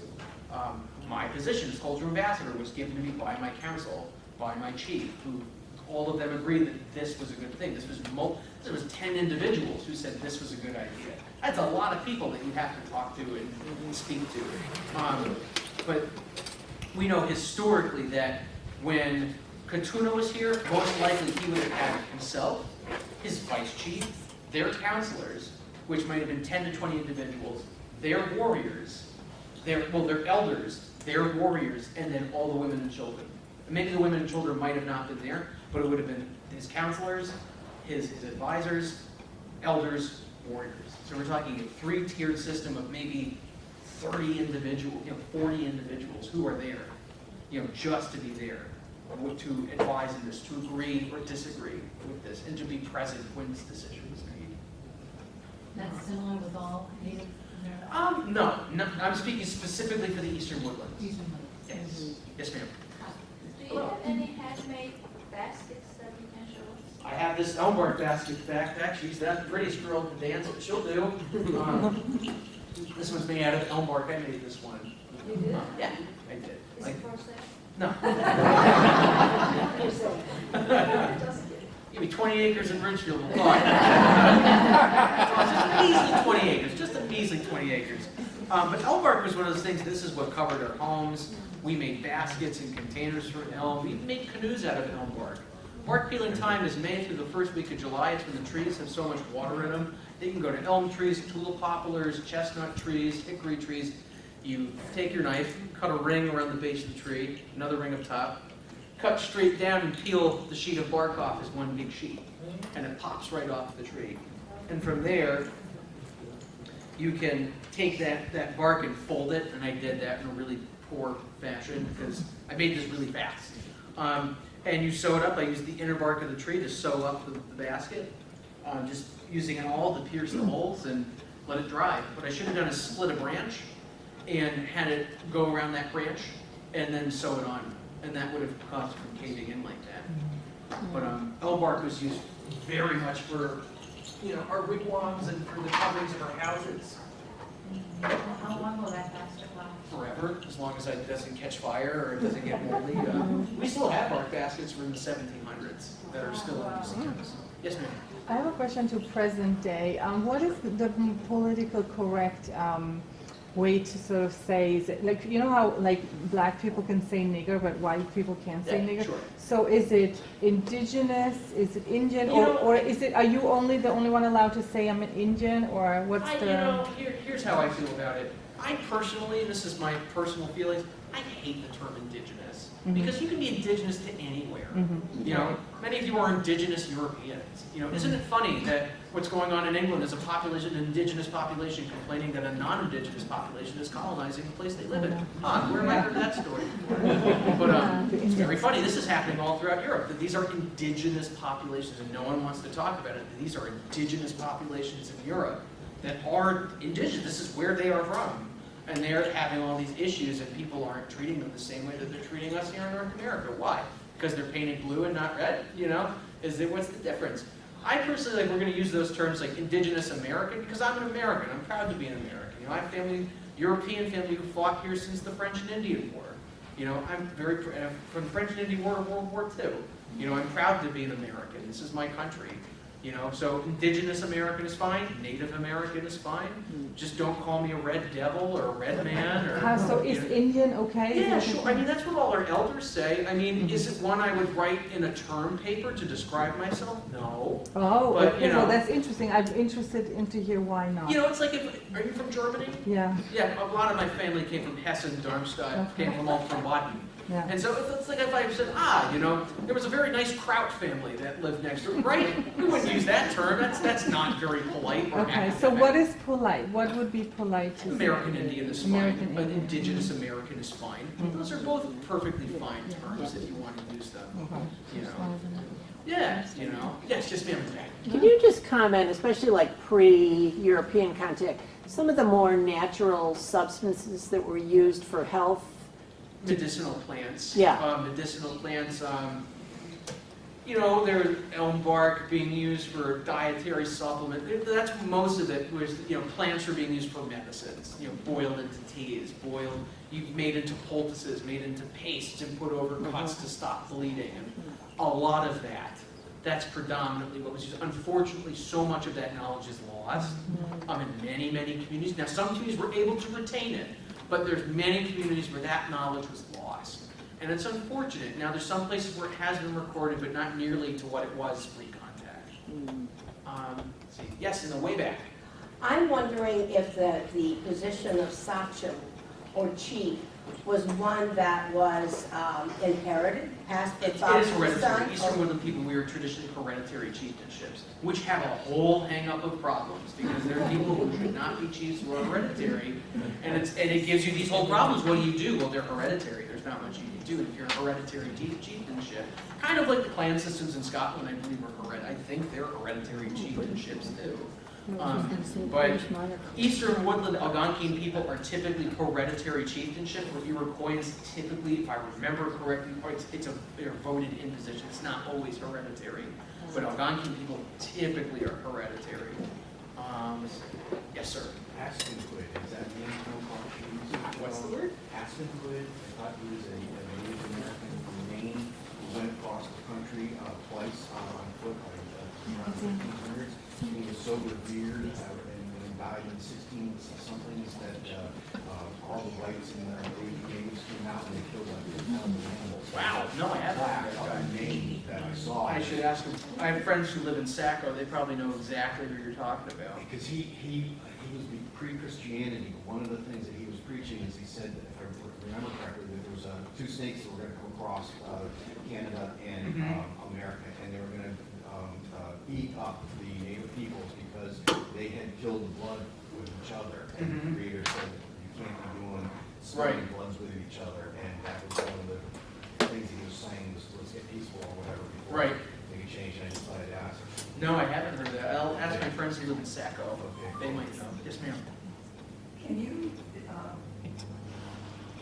the beautiful art and painting and design and weaving and crafts and everything, was that involved in the community as a luxury or as It's daily life. I mean, it's all ornamentation. It's all stuff to liven. You know, why do humans make art? That's a question that we've asked since forever. We've asked, why do humans make art? And I don't think anyone really has. I think so many scholars have written about it for hundreds and hundreds of years, and no one really knows. To be honest, people say, it's to show this, it's to show that. And does anyone really know?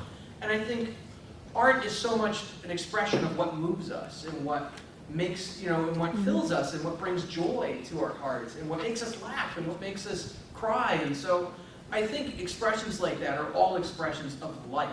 They're all expressions of living people and living cultures and living, breathing people. And when I look at those things, I see living cultures and living individuals.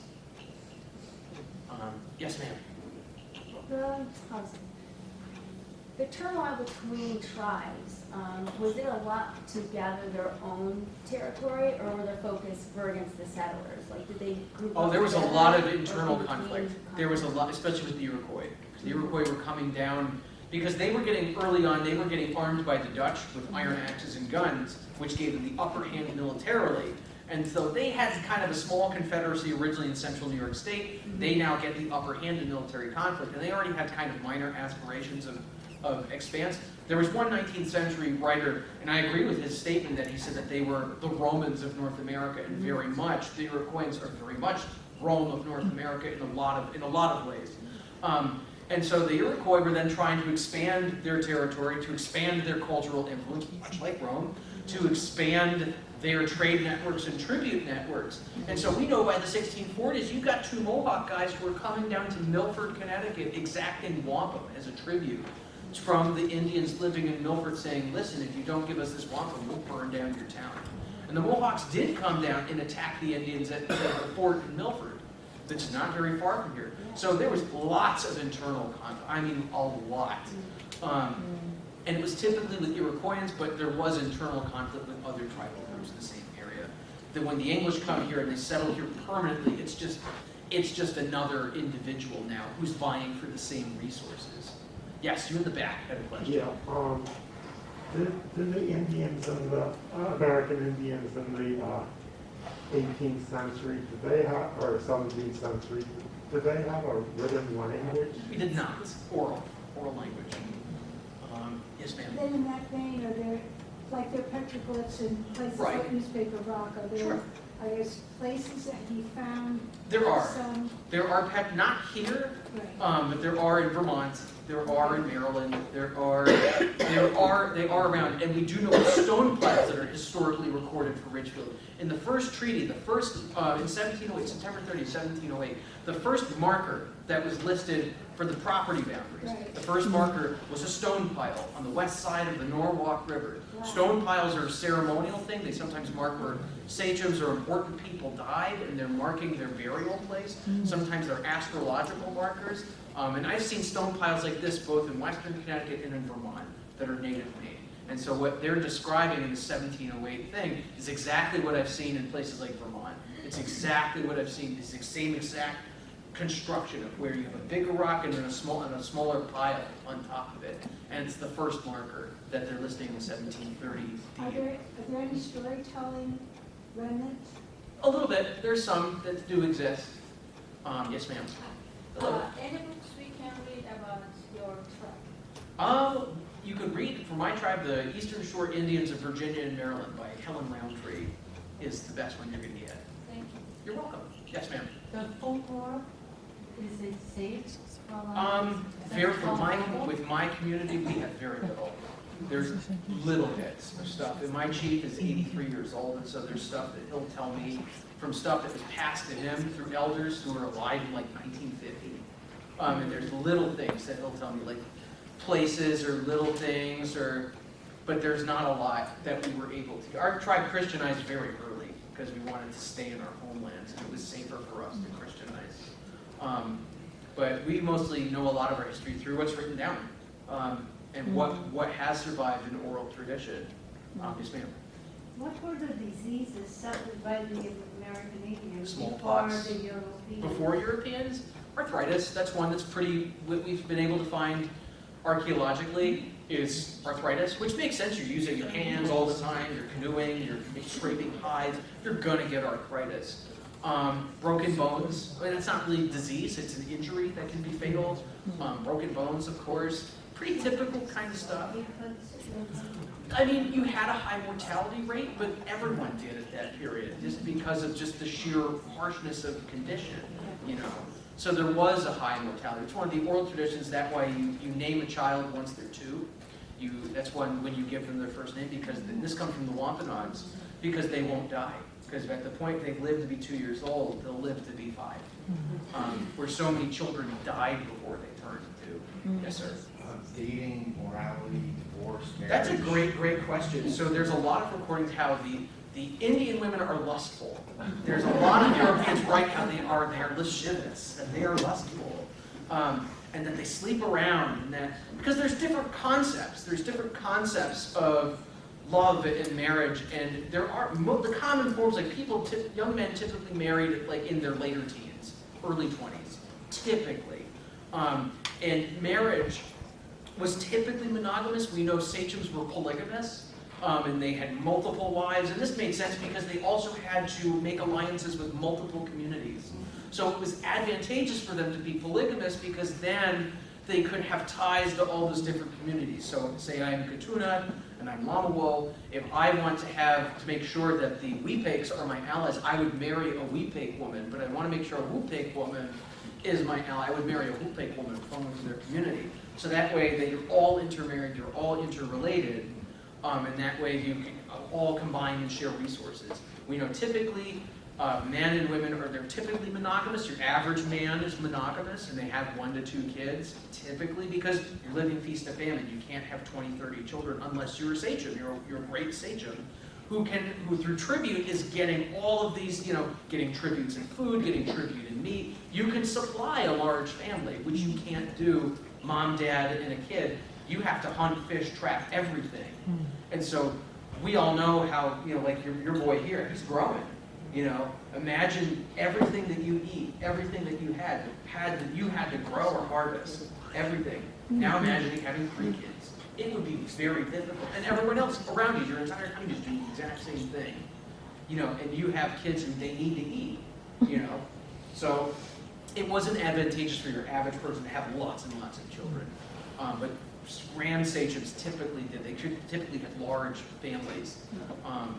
But we know that the ideas of love were very different. We know that adultery was seen as a big deal. But adultery, it was very different than how we conceptualize it. And I don't have the words for it because it's recorded about the Dutch, because the Dutch talk about, that they sleep around, they do this, they do that, but it wasn't the same concept that we had. It was seen as giving of yourself, and it was seen, and you know, it was seen very differently than how Europeans understood the same act. But where you consciously, you know, cheated on someone, like you consciously committed adultery, this was seen as unreprehensible, that this was a great offense. The Indians did prosecute those offenses when it was conducted by men and women. And homosexuality? As far as we know, it's there. And that the oral tradition taught to me is that depending on who, and it was typically with men, women I'm sure obviously didn't have much avenues.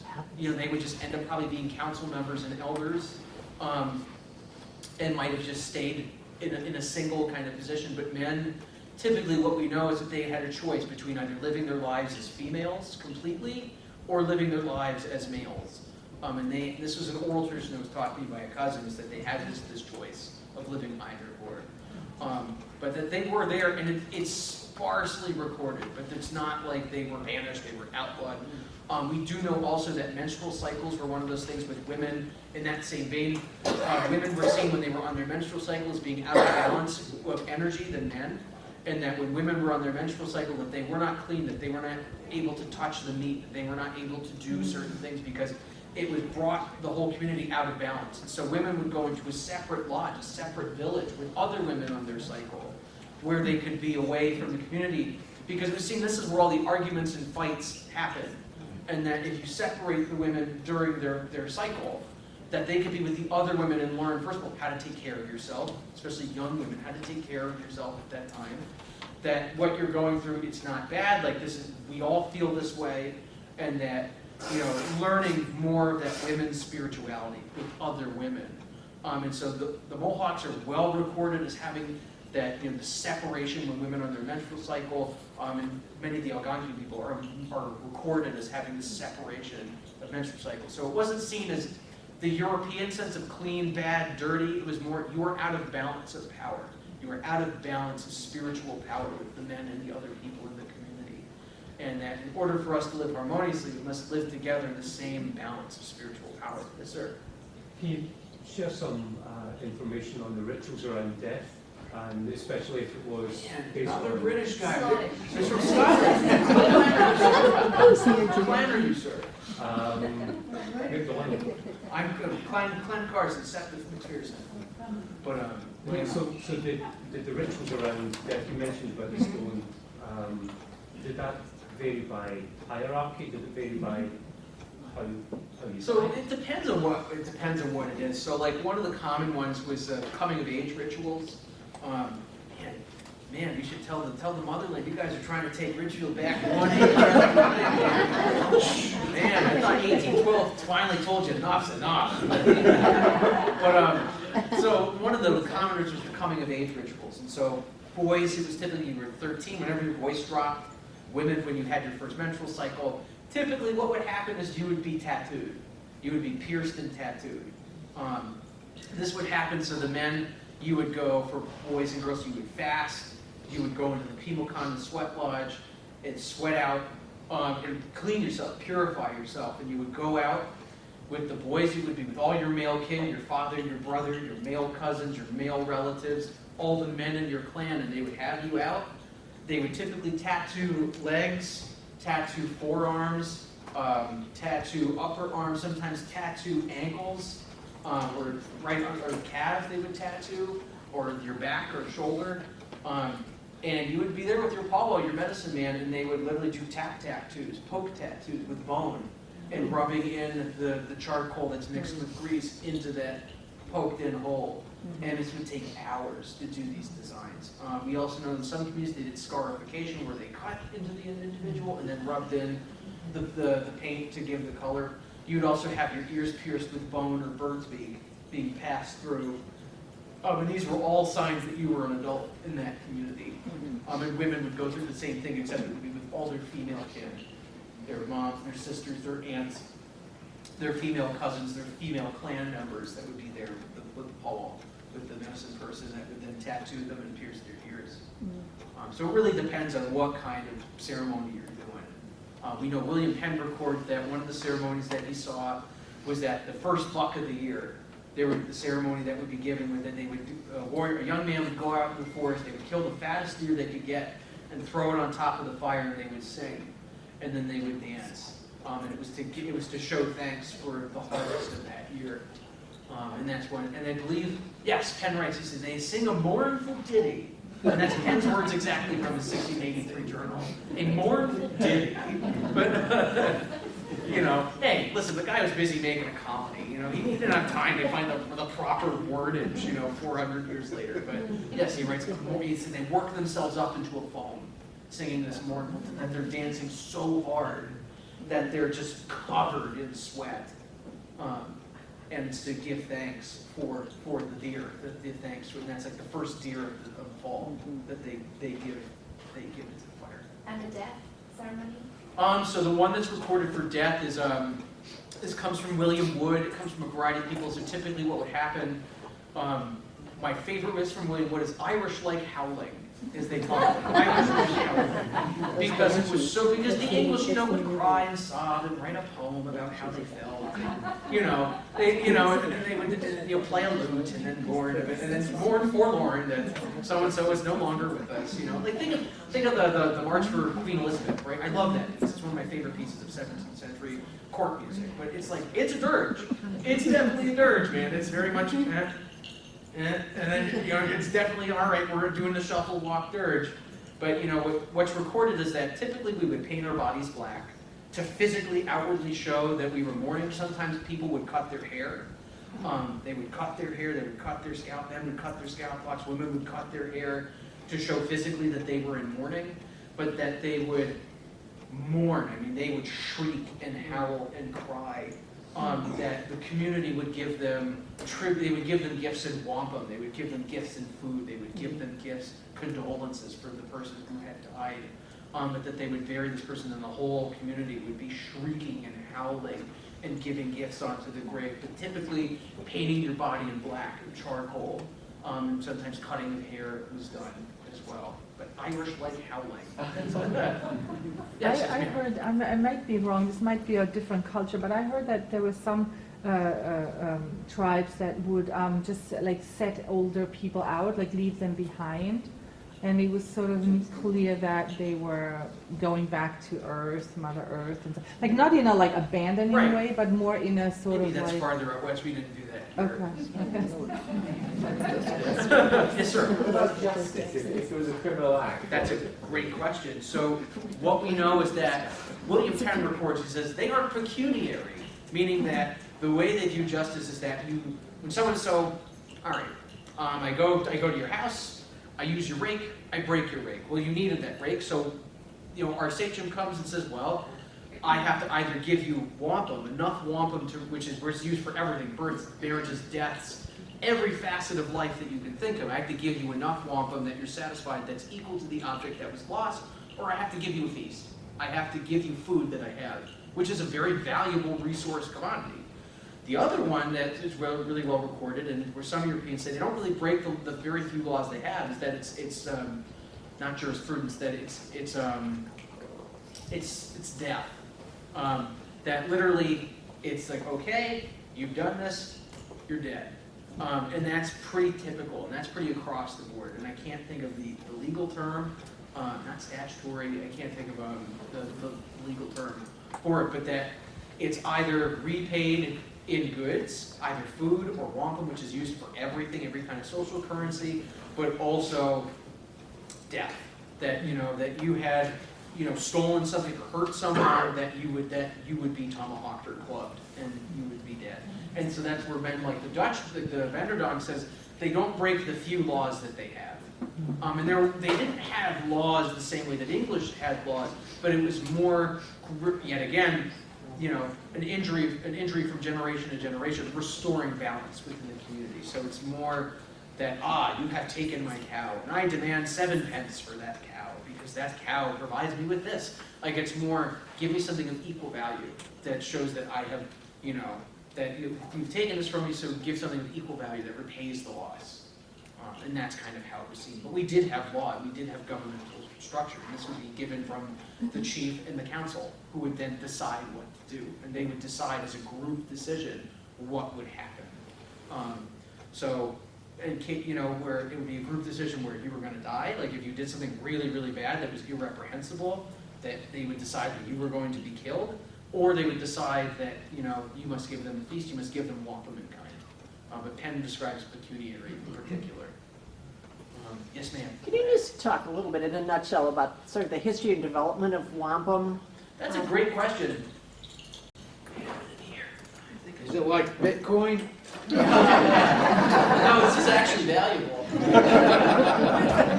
I can hold it, and I know it's actually valuable. And, so wampum derives itself from the word wampum or peak, wampum peg, which means white shell bead. Originally, we used the center column of the whelk shell.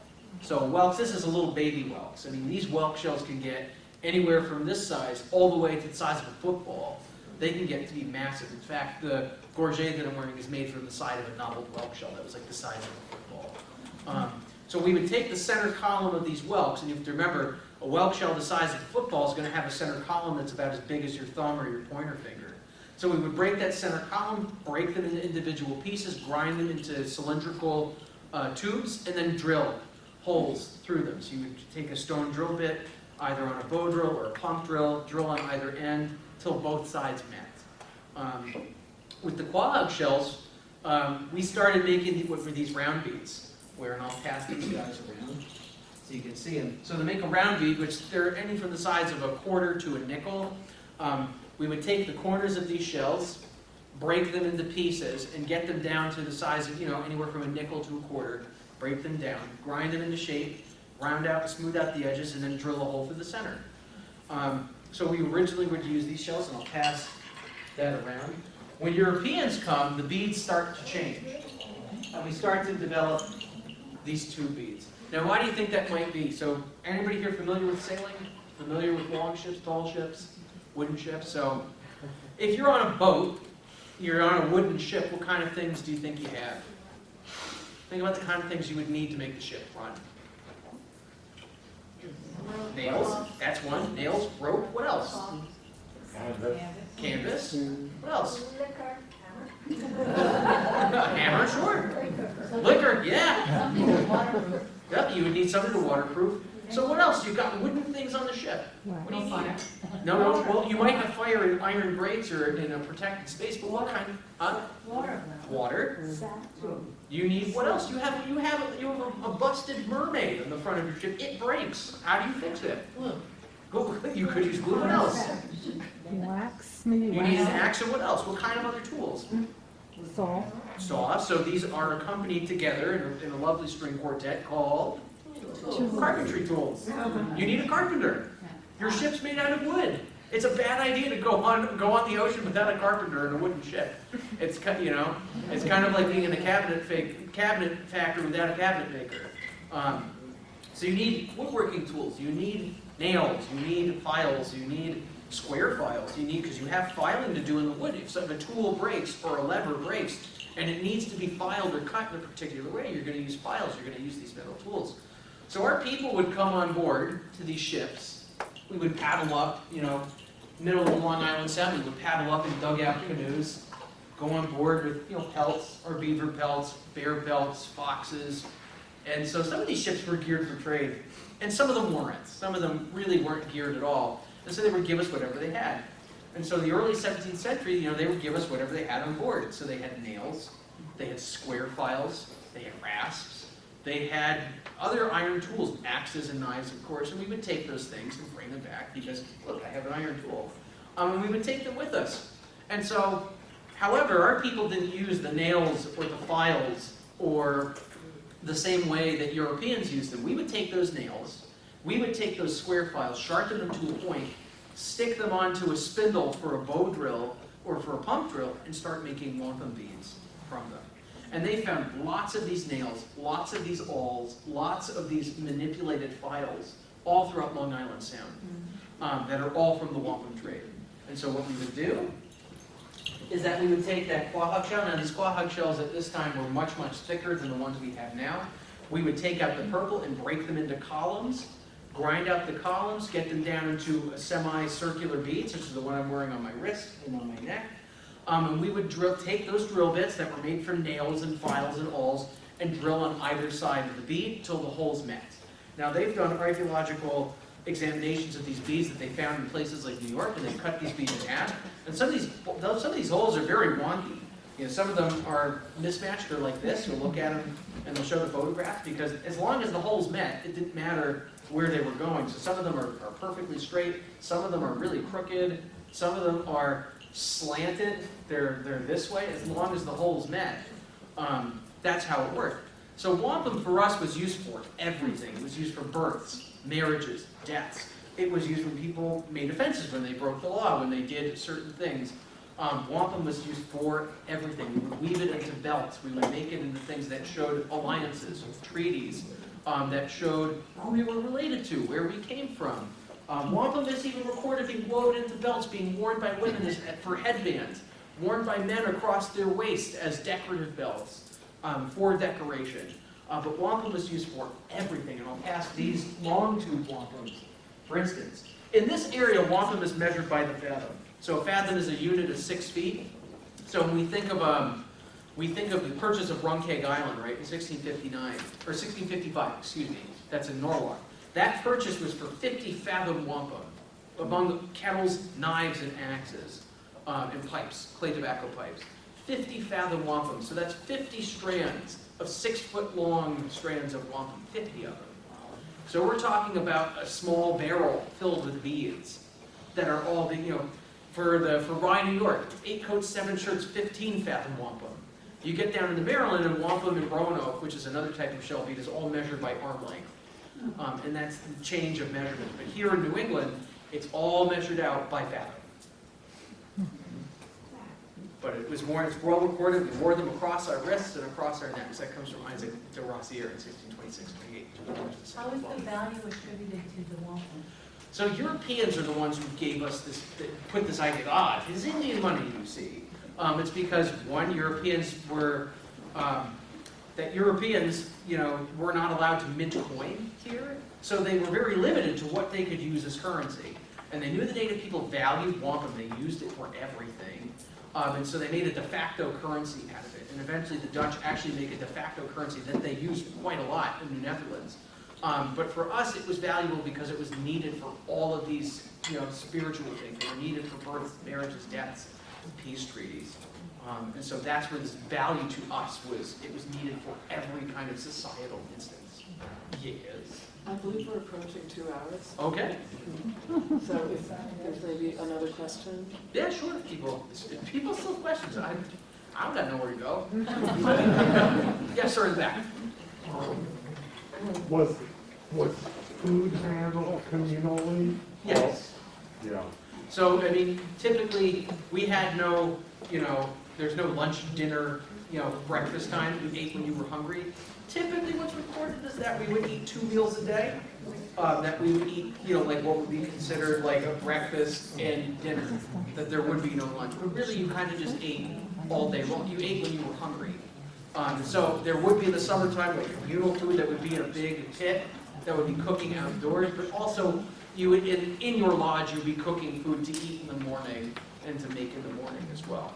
But food was shared communally, yes. Yes, sir. What you're wearing and the decorations that you're wearing, are there symbolisms there? Or? This is just pretty typical. If you encountered any Algonkian person who was non-Christianized from 1690 through 1715, what they would be wearing this time of year. Okay. is that symbolizing their family or? Some of it, I mean, depending on what they're wearing, depending on some of the styles, like in their belts or in the neck knives, like the quill work in their neck knives, might indicate what communities they come from. It might indicate that. There's a few things like that, but other than that, it's not generic, but it's pretty relatively similar. And then the hairstyles? There were many different kinds of hairstyles. I just have one. Okay. So we know there's a variety of hairstyles. So Christian Indians tended to keep their hair long. They would just keep their hair long and in a single braid. Non-Christian Indians typically shave. We would shave our heads. And part of that, so you might see a half head shave, where one side is braided and the other half head is shaved, and that's an archery haircut, so that hair doesn't get tangled in your bowstring. The other ones that you would see were coxcombs, where it's just a strip of hair that comes from the crest of the head to the back of the head that stands about an inch long and it's greased, so it stands up.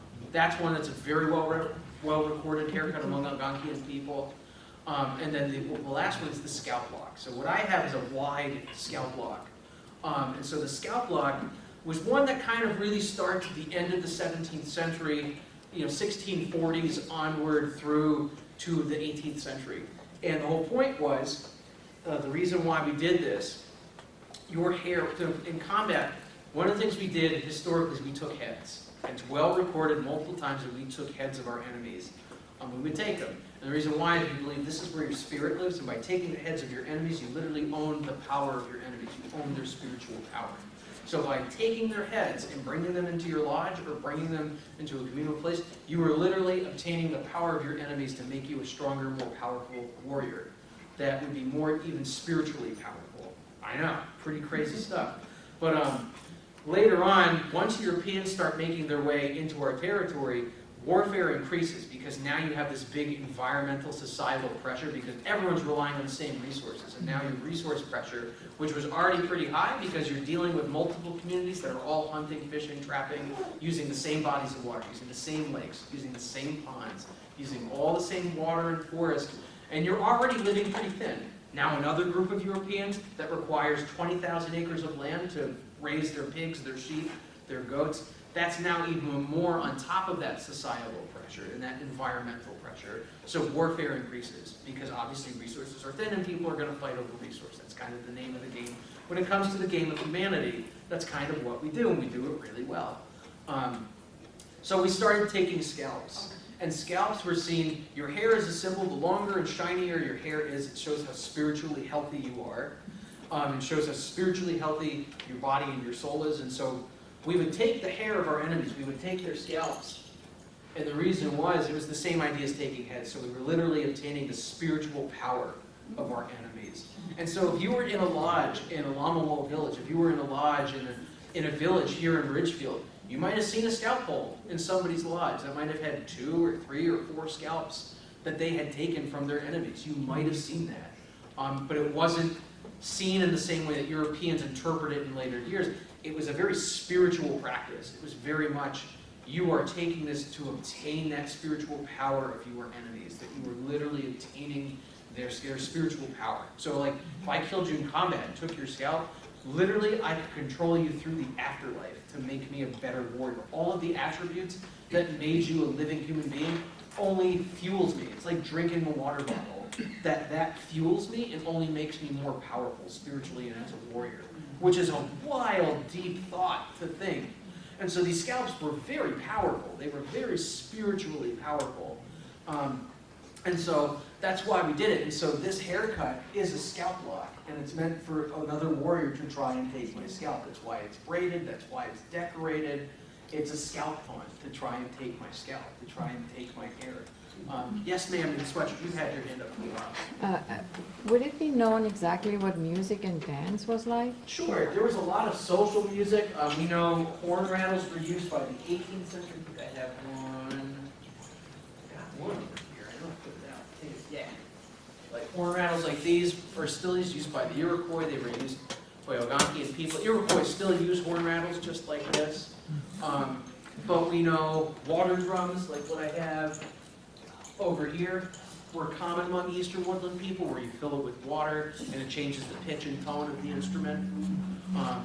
This one's in a dry state, but you would fill it with water, tighten the skin, wet the skin, and it makes a sound. And there was lots of singing. That's always really well recorded. William Penn writes about the singing. Writes about that quite a bit, that we sang. Oh, it's okay. So lots of singing and dancing, social ground dances and social dances. Yes, yes, ma'am. Was there any sort of counterpart to in that culture to our culture where they had preschool children? It's with your family. You're learning all of those kids from the time they're 5 with their family. So boys would learn from their uncles, their dad. Uncle's main teacher. So their uncles, their male brothers and sisters, their cousins, their dad, grandfather.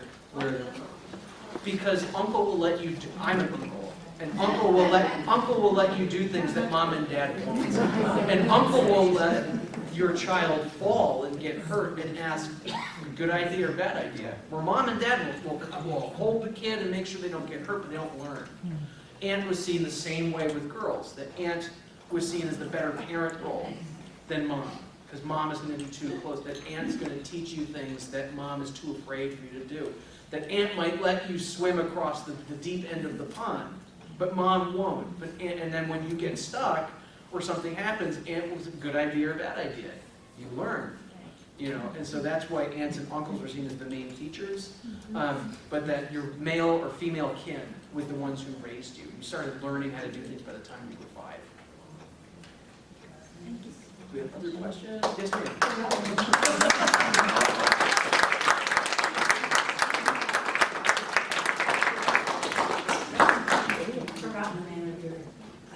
I am Pocomoke Indian Nation. Pocomoke Indian Nation. My name? No. No, my Your nation. Pocomoke Indian Nation. Pocomoke. It's dark water people. Black water. Are those cardinal Yeah, feathers? sure. So much. Oh, you're welcome. Are those cardinal feathers? Or are they? No, this is diamond deer hair. Okay.